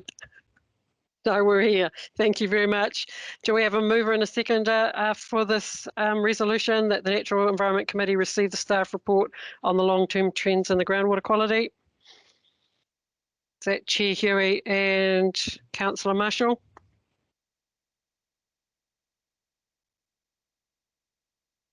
Yep. Okay. So we're going to have to come back and discuss this afterwards, but hopefully a lot of the discussion will have happened and continue the meeting. So I'm going to adjourn it now for 10 minutes and we'll reconvene at 3:15. Okay, so we'll see you back online at 3:15. Yes, thank you, Claire. So introducing this report, I'd like to start with our May-June 2021 flood event in Ashburton in Canterbury. It was an extreme event, as we know. The rivers burst their banks, properties were flooded, houses were inundated, bridges were damaged, State Highway 1 was closed, and evacuations of the whole of, or large parts of Ashburton were so imminent that the Defence Force was deployed. It stretched our flood systems across Canterbury to the maximum. This, of course, is all about community resilience. It's about community well-being, and it's getting more and more critical as we move further into climate change. And as we were warned yesterday by the International Panel on Climate Change, we've only got about 5 more years to get this right. So there's no time to wait. There's no time to wait in our collective duty across all levels of our government to protect our citizens. It's our job. We've volunteered to be elected members, and it doesn't matter which arm of government you're in, we need to do this together. In fact, the well-being was really highlighted to me in the aftermath of the floods as I visited various spots around Canterbury where people had been and their properties had been inundated. A river engineer made a comment to me, and she said, basically the sky opened up and a river ran out up in the north, up near the ranges. A river ran out of the sky, and what are we going to do? We've had no time to prepare. And another said to me, it's being a river engineer is becoming more and more a knife-edge life. It's so worrying what's happening in our ability to protect our citizens with the meagre income we've got to protect, to build our first line of defence, our stop banks on enough areas of our river. So we have to be looking to our children, our grandchildren, and further ahead to our great-grandchildren, but we can't wait while adaptation plans that the government has in place are implemented. We need to move now to save lives and to save people's well-being and to develop our community resilience. As we know, flooding is the #1 natural hazard in New Zealand. On average, we're getting 1 major river event every 8 months. We've estimated that the benefit is about 11 billion across Canterbury, and that's 5 times the capital that would be needed to replace that value that my generation and previous generations put into stock bank coverage. So that investment in public infrastructure has been one of the most worthwhile things that we've ever done. And regional councils have planned extensively across New Zealand to increase their amount of finances in this area over the next few years, but it's not going to be enough. The estimate is we need about $150 million contribution from central government on a yearly basis to help us respond to what needs to happen, especially in the face of imminent climate change, more and more flooding. And of course, it's exciting because these days we have a multi-tool focus.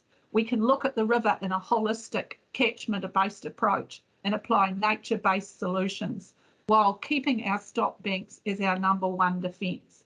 But we can look holistically across building requirements, around flood protection in our plans, around tree planting, weed reduction, and shingle extraction, and how the shingle build-up in our rivers needs to be managed.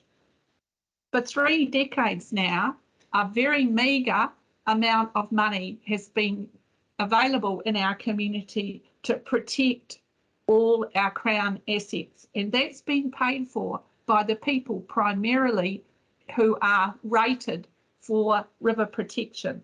And we have protected rivers and state highways and roads, communication and telecommunication and electricity infrastructure. And it's been an amazing effort. So we need to move on community resilience grounds, and we need to move quickly to get assistance from our collaborative government at central government. We need to do that now. We can't wait for climate change protection legislation to be passed and to be implemented. We just simply haven't got time. It's about the safety and well-being of our community and fellow citizens.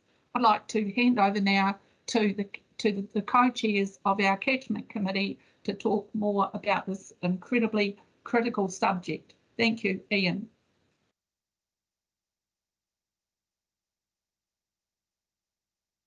Ian, are you ready to go? Yeah, I understand you've got a couple of PowerPoint, a couple of slides, and then your co-chair can come, Timatanga Cranwell can come after you. Yeah, thanks, Claire. I was busy talking to myself. And Patria's about to just put up a couple of photographs, a couple of slides. Yeah, photographs. Look, thank you, Chair Mackay. This is a very important paper that's been put up by the Regional Council sector, and it's primarily about flood protection and adapting and responding to the likely changes and threats that climate change will inflict upon us. Flooding is New Zealand's #1 natural hazard, and climate change predictions suggest flood incidents will become much more common. We know already that flooding is the most frequent, most significant and most avoidable natural hazard. This paper makes a very coherent case that government reinvestment in flood protection, and I say reinvestment because they used to invest in flood protection up until 1989, is a very rewarding investment in terms of dollars spent and benefits gained, and a much better use of taxpayers' money preventing disasters than dealing with disasters in their aftermath. And the report talks about putting safeguards at the top of the cliff rather than just at the bottom of the cliff, which is the current government response. And as Jenny's already said, you get a huge amount of benefit for what is a relatively modest investment. And at the moment, ECAN invests $15 million a year in flood protection, and that's protecting $110 billion worth of assets. It's worth pointing out, and what's important to point out, that in this context, flood protection is about managing our rivers and their catchments holistically. So it's not just about the flood stop banks. This includes better planning provisions, and of course, Te Marae Te Wai requires a more holistic, an absolute holistic approach. And this is likely to embed multiple values in our river management and flood protection solutions. And and Timatanga Cranwell will elaborate on this after me. And it's worth looking back to understand where we are today. Our catchment boards instituted flood protection and drainage schemes across the region. Most of these schemes were designed to give limited protection to farmland and funded primarily by those landowners who benefited from this protection through targeted rates. Most of these schemes cover only sections of the river, and none deal with the whole catchment. There have been some investment in improving these historical schemes to protect urban development, notably for Christchurch, parts of Ashburton and Rangiora.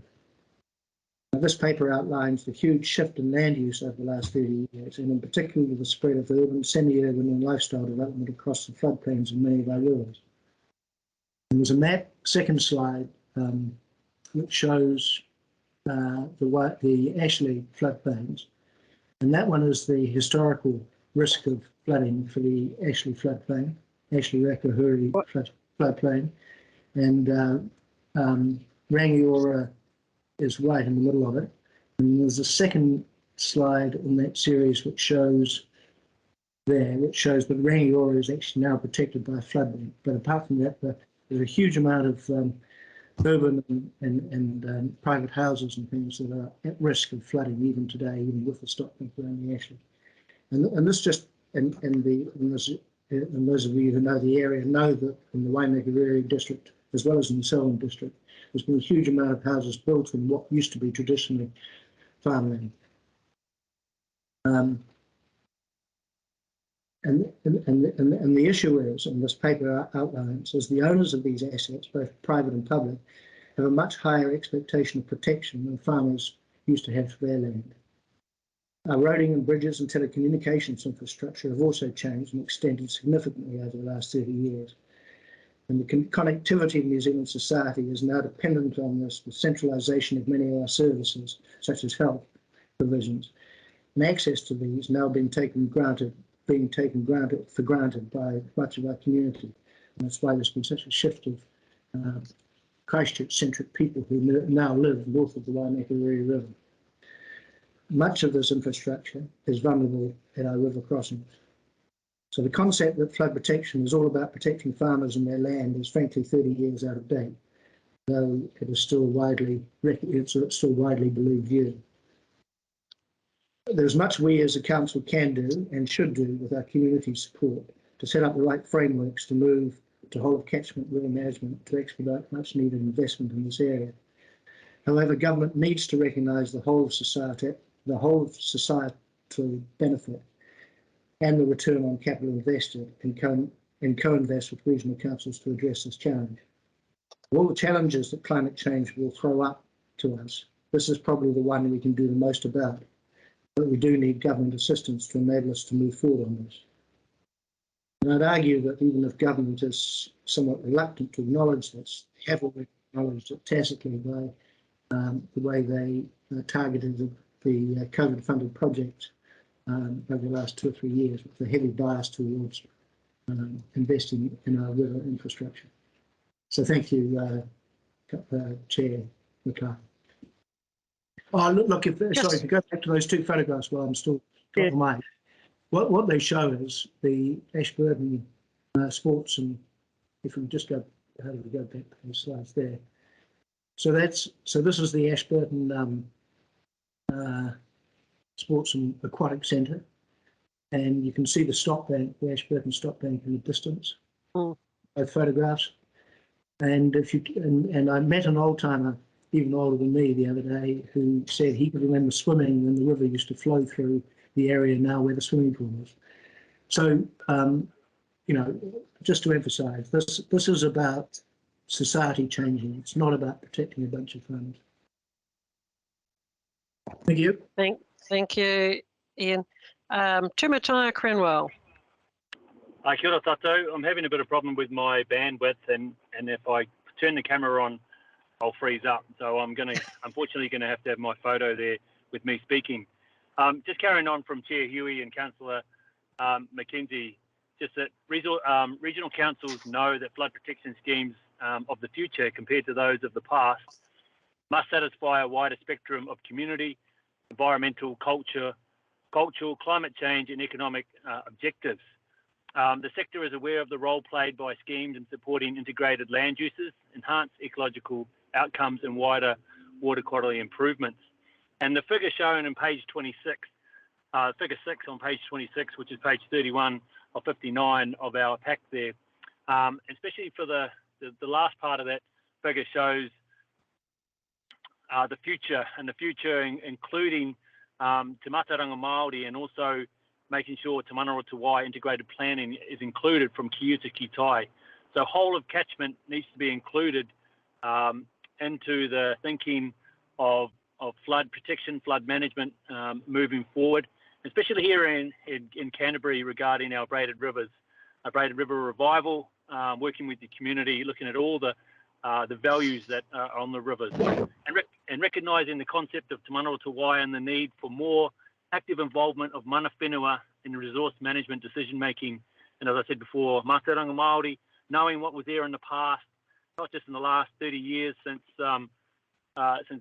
regional councils have been involved in flood protection, but going back 200 years and knowing the history of the area and knowing how that information can work in the planning moving forward, especially with the RMA reforms going on, and with the Natural and Build Environment Act, the Strategic Planning Act, and the Management Retreat and Climate Change Adaptation Act. All this needs to include it. We work together as a holistic view, working with mana whenua and also with the treaty partner to look at future ways of our flood protection in Aotearoa. Kia ora.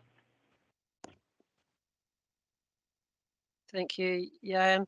I am going to use the chair's privilege here, and I'm going to let Councillor Sunknall speak around the civil defence perspective. So, there you go, John. Thank you, Madam Chair. Look, I really wish to commend everyone who has put this paper together, our Chair for her leadership in the regional sector. And I just want to touch briefly on what it means, I guess, in my role as our civil defence representative on Canterbury Group, and a wee bit of risk and assurance. The 4 R's of civil defence are reduction, readiness, response and recovery. And quite simply, the more that we can put into reduction, the more prepared we are, and ultimately the less response is required and the cost of recovery is reduced.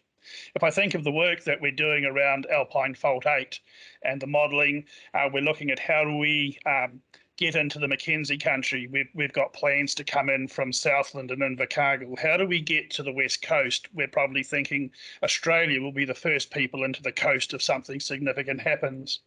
And yet we have this critical lifeline for us in the South Island and for others in the North Island that runs down the east coast. That's our roads, our rails, our communications and our power conduits. If we are not prepared to invest as a country into that resilient infrastructure, then we really have a challenge. We're changing the NEMA Act, we're changing civil defence, how we approach it, what we do and how we're challenged by it.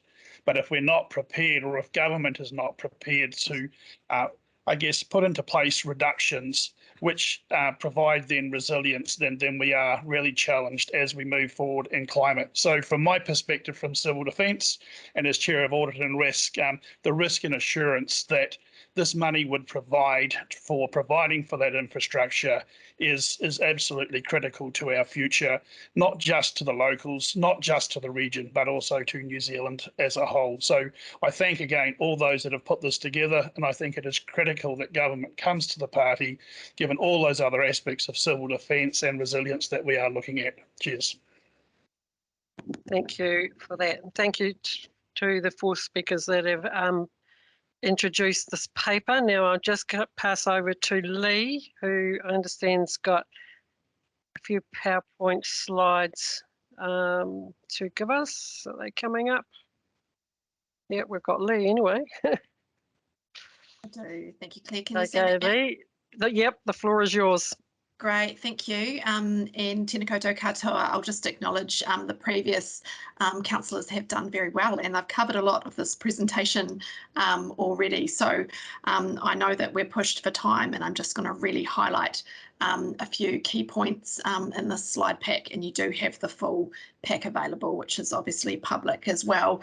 So this is the national call for action for flood risk, and calling for central government to come back to the table for flood protection like they were in the 1980s. So the background is a formal case was put together in 2019. This helped us get our shovel-ready money, for our climate resilience program. So that's one-off money, which has been greatly beneficial to our communities. But this case is really about that permanent move back to the table. So the challenge is great. It's immense, and this funding will really enable a step change, building on what Tumataya Cranwell said around Te Mana o Te Wai, holistic river management and infrastructure for the future in the face of climate change, given that flooding is our #1 hazard. You've got the report. I guess in a local context, I'll just highlight there is a really good case study in there on Ashburton for our flood event, as well as the Marlborough and West Coast information, and it does build on new economic information and case studies.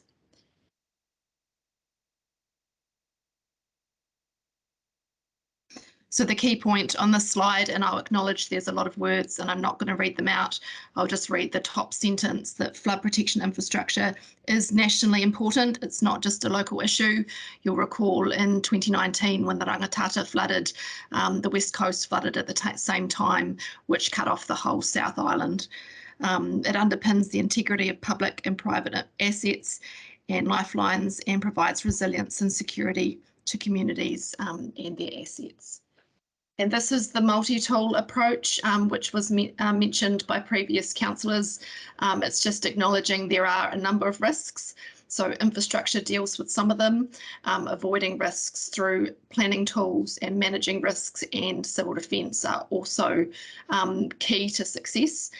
So this is a multi-pronged approach, and this will enable a big boost to one of the prongs, just acknowledging obviously that the rest of them are important as well. And acknowledging going into the future, we want to move from that disaster management to resilience, taking in Te Mana Atawai and Mātauranga Māori, and working differently in the future with nature-based solutions as well, which increased funding from central government on top of our local share will enable. And the request in the report is really to get around the table with central government ministers to talk further. So the request is for 150 million, hopefully for a budget line in May 2023 in next year's budget. And the request is to get around the table and discuss that further in light of this national issue, which is only going to get more and more important if we don't take proactive action now. Thank you, Chair. Thank you very much for that, Lee. I'm just conscious of time, but also want to give this item the attention it deserves and the time it deserves. Is there any points of clarification of Lee before we put the motion on the table? Chair Huey, is your hand a ghost hand? Lee, while I've got you there, I just wanted to check a couple of things that you told me in the past, not just then, but just in case I come out with it, was that figure about 78,000 kilometres of rivers in Canterbury and we actively manage 20,000 kilometres? Is that what you told me? Yeah, there's approximately 78,000 kilometres of river in Canterbury and we actively only manage 2,000 of them. Oh, 2,000. Okay, so just as well I checked then, wasn't it? And the second thing was that figure that you just gave, Ian, was that, can you tell me what that was again? The start of your talk? Which figure was that, Jenny? The Did 50, you say 150 million and it protects 110 billion? The $15 million is what we collect from rates now to go into river management. And 150 million. No, 15 million. Oh, 15 million. 1.5. That protects $650 million worth of invested assets of stock banks and river protection works that Lee's team have done over the years. And that in turn protects $110 billion worth of assets. Yeah, I had the 110 billion right, but I didn't think of 150 million, so that's 15 million. 15 million. So the leverage is huge. Yeah, and that was the figure from John. It's just I can't find that email at the moment. Okay, that's good. Thanks very much. Thanks, Lee. Okay, we have Councillor Clearwater, question of clarification. Oh, just a question, if I may. Just on it's point 8 on page, I've got page 3 of 59. That and Ian, Councillor Mackenzie referred to this before actually, about floods being New Zealand's most frequent and cumulatively most significant and most avoidable hazard. I just wondered, Lee, if you could perhaps clarify that term avoidable, given that the paper also refers to some areas that we may need to look at, have managed retreat, and also in the following paragraph you refer to the concept of mitigating it, just the differences between avoiding it, which means it preventing on the differences. Yeah, so avoiding is really using smart planning tools, so not building in silly places. When it says it's the most avoidable hazard, it's really getting that you get warning that rain's coming and you can build a stock bank or something to avoid it. You don't know when an earthquake or something's coming. So in terms of natural disasters that New Zealand faces, it is actually one we can proactively manage. Does that answer both your questions? I think that does in terms of how the use of the term there. Yeah, thank you. Okay, if there is no further questions of clarification for Lee, I'll thank you for your presentation, Lee. And then we will move on to the recommendations here. So the staff recommendation has been actually updated subsequent to the fact that the report's now been taken out and discussed in public. And Juliet will be putting that up in a moment.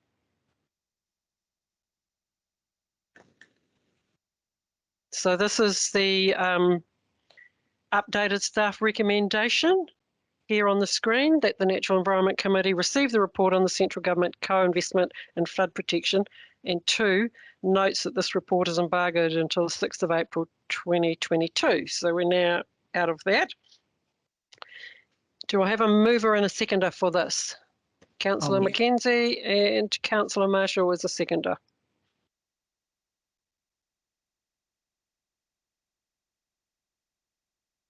Okay, so now we'll open it up for discussion.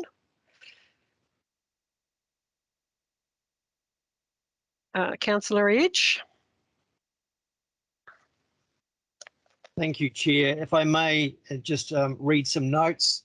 I've endorsed all the comments that have been said to date. I just want to acknowledge the need for the regional sector to co-fund from the government. It's really important. Climate change impacts, unpredictable rainfall and flooding events over the last 3 years in Canterbury have cost our ratepayers over 25 million. It is unsustainable for us to continue to protect and recover. The report recognises the need for a comprehensive approach to flood risk management. However, in my view, it fails to adequately embrace the importance of current legislation. The National Policy Statement Essential Fresh Water requires a different approach to river management for us to respect our rivers. And there is clear direction in the NPS about objectives. And the first obligation is to consider the health and well-being of water bodies and freshwater ecosystems. And there are clear policy requirements on the NPS. Policy 1, for example, fresh water is to be managed in a way that gives effect to Te Mana o Te Wai. And policy 3, fresh water is to be managed in an integrated way that considers the effects of the use and development of land on a whole of catchment basis, including the effects on receiving environments. The emphasis in this report is still on flood protection scenarios, infrastructure embankments and planting where rivers continue to be constrained in an unnatural river corridor. In my view, the use of new physical barriers that constrain our rivers should be reducing as a tool over time.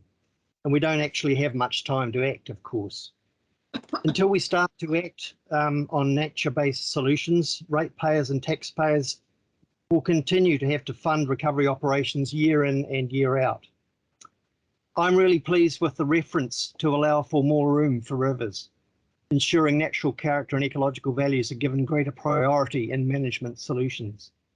I'm pleased that a transitional pathway is suggested, and if need be, this would include the avoidance of intensive farming or urban growth in high-risk areas. Government support will be needed for these kinds of interventions. The Environment Canterbury 30-year infrastructure strategy supports this change in direction, and this is about meeting our responsibilities to address environmental well-being and address the well-being of people. The report does recognise that business as usual is a tool, but that other options include better spatial planning, avoidance from flood risk, managed retreat and whole of catchment solutions. And I'm pleased about an emphasis on a whole of catchment approach as a key tool. It's a collaborative forward planning approach that over time reduces risk and cost for future generations. On another note, Environment Canterbury's strategic direction calls for accelerating regeneration of the natural environment. And this co-funded collaborative approach will similarly provide for that opportunity along our river corridors from the mountains to the sea if funding is directed into creative thinking and actions. The co-investment proposal is seeking up to 75% of government support toward the cost of whole of catchment climate adaptation approaches, and that's great. I support the co-funding initiative, but would like to see regional councils and government do more to recognise the importance of nature-based solutions in its co-funding support package. Overall, I commend the writers of the report and the breadth of information and detail in it. So thank you very much. Thank you, Councillor Edge. Councillor Huey, you'd like to talk to this again? I'd just like to say that it's one of the fantastic things that's happened around this report is the cooperation of all the regional councils in New Zealand and the staff with their fantastic work behind the background. And just to let you all know that this is having a progressive release, so other councils will release it across the country as their meetings come in sequence, and it will get more media attention that way. One of the very good things that people could be asked to do is to speak to their local member of parliament about this. So if you're out and about in your community and tell your friends and neighbours if they want to talk to the MP or they're feeling like they want to be proactive in democracy, it's probably the most worthwhile thing that they could do. So I really commend the report to everybody, and we need to keep pushing for this, because otherwise more big rivers will come running out of the sky when it's least expected, and sometime in the not too distant future it could be grimmer than it's been now. So let's make sure we all be proactive around this issue and see where we can get with it. So thanks very much, everybody. Thank you, Chair. Councillor Scott. Thank you, Claire. Look, I'd just like to thank our staff for the leadership in this space. Lee, you put a lot of time in here, and this is a great result. I'd also like just to acknowledge Ian McKenzie and Johan for their work that they've done. But more particularly, I'd like to endorse the comments about our chair. This is not about Canterbury per se. This is a national initiative, and being a national initiative, it is a bipartisan thing. It should not be a political thing because the risk is to all of New Zealand. And I'm pretty sure as we move forward, we will get those solutions that we require for our rivers. But we need to be joined up here. We need to be joined up across the regions, and we need to get our mayors and, quite rightly, our MPs involved in this, because this is an opportunity for us to make sure that we can do the job better than what we have been in the past. So thank you. Thank you, Councillor Scott. Councillor McKenzie. Yeah, look, if I can just endorse the comments that Peter's just made, because this is this is a national approach from all the regional councils, and so we don't want to get too parochial about what's going on in our own patch and any perceived deficiencies in this report. It's critical that this report, if it's to be successful in persuading government to co-invest in our rivers with us, that we have wholehearted support. And some of Councillor Edge's comments could be seen as being a grey level of support, and it's critical that we as a council don't get into the position of criticising this report, but actually support it unequivocally.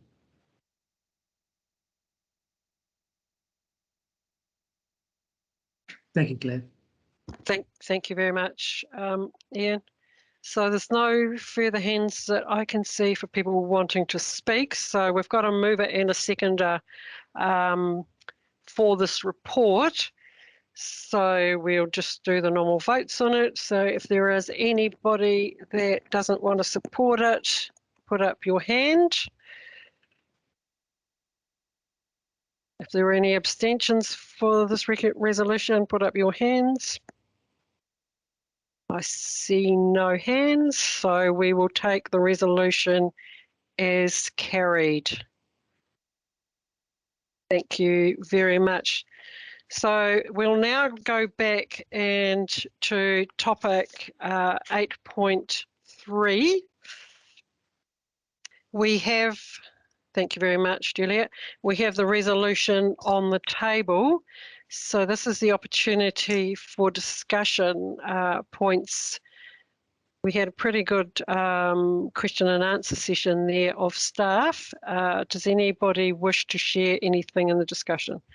Councillor Scott.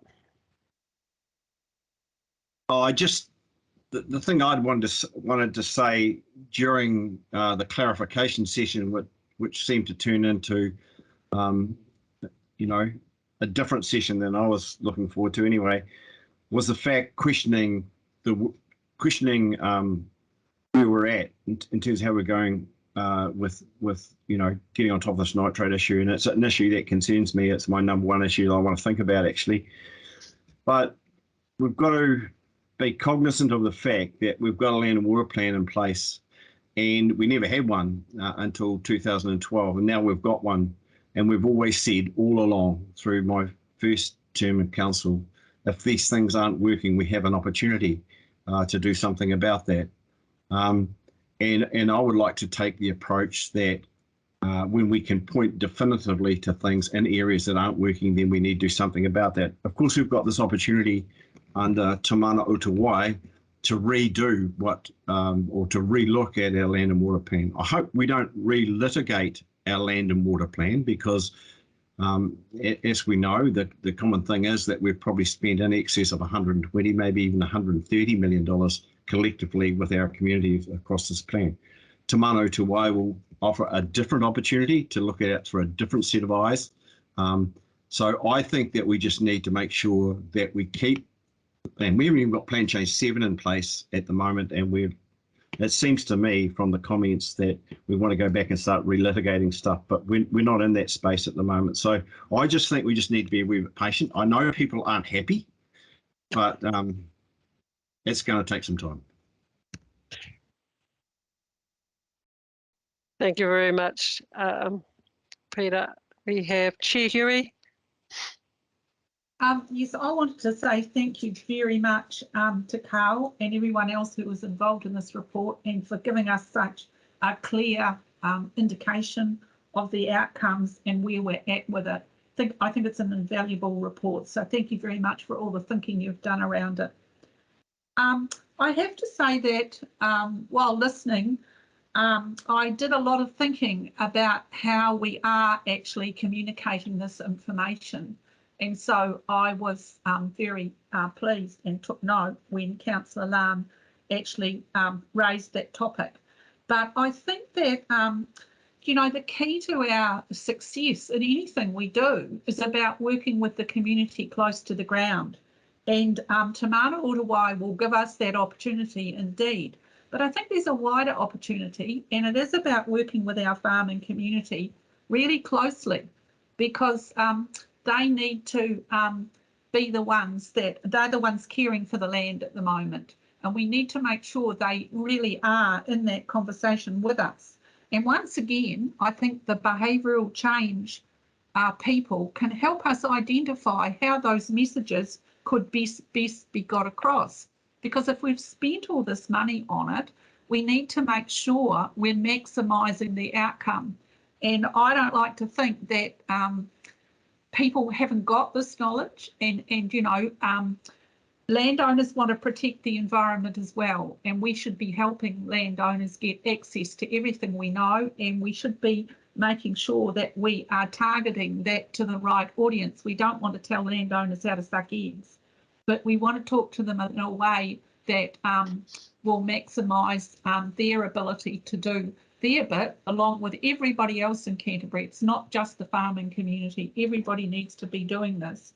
And I think that behavioural change piece of work could add a lot to this. So I just wanted to make that comment. So thank you very much. I think this works fantastic, and your report was really clear. So thanks very much.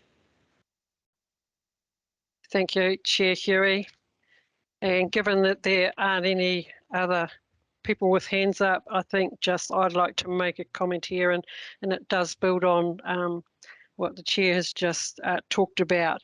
Whatever we do, it's about making sure that the community, not only the rural community, but the urban community is also involved in this and can buy into whatever plans may look like in the future.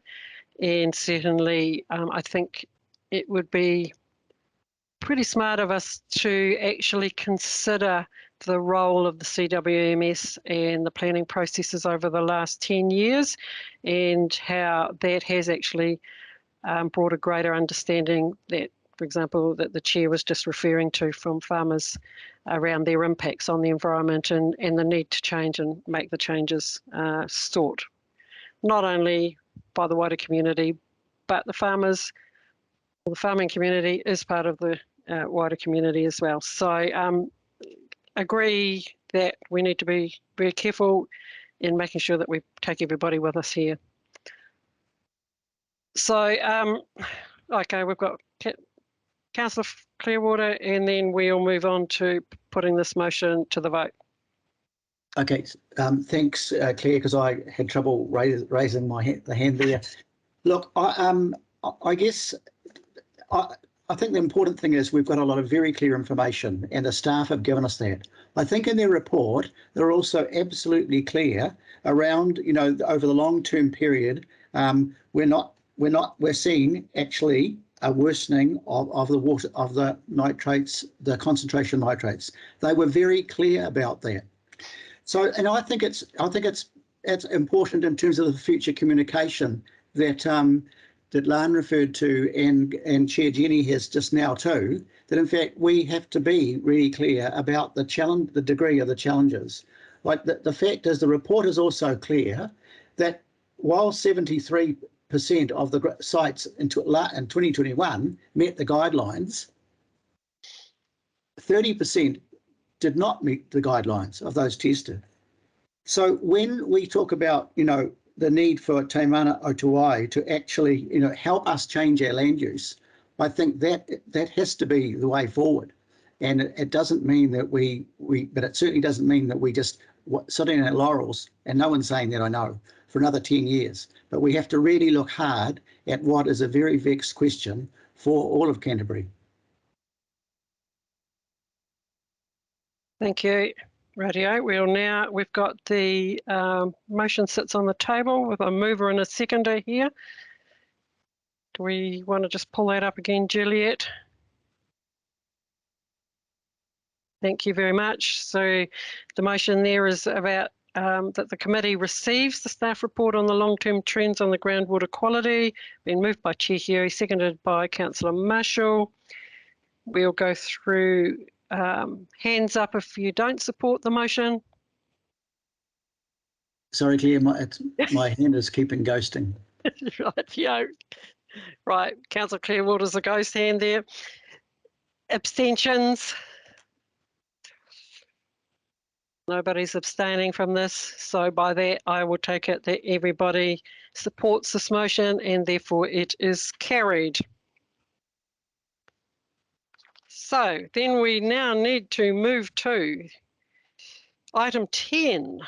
Since we've done 9, we'll go to item 10. The next meeting of the Natural Environment Committee will be held on Wednesday, the 18th of May. And item 11, so we're going to have a closing Karakia now, and I will invite Councillor Pauling to close. The reason being, if I may just announce, is that okay, Tim? Yes. Okay. Yes, yeah, we'll be doing it tomorrow. Yep, I'll just announce the reason we're closing off and having a Karakia completely now is that the workshop meeting is going to be tabled for tomorrow. So we're not missing it out, we're just pushing it into till tomorrow. So Craig, can I hand over to you, please? Tēnā koe, Claire. Kotahi kanu te mihi kia koe mō tō mahi tēnei rā, Councillor Mackay, mō tō mahi rangatira, i tō tātou nei kōmiti, tēnā koe. Tēnā koutou, e nā hoa, e nā kai kaunihera, nā kaimahi, o te kaunihera tai o ki Waitaha, tēnā koutou. I tēnei rā, e kaupapa nui o tō tātou mahi, mō tō tātou whenua, mō tō tātou wai, mō tō tātou kararehe katoa, he tino nui te mahi. So just acknowledging Claire for her leadership today and for all the councillors for their work and staff.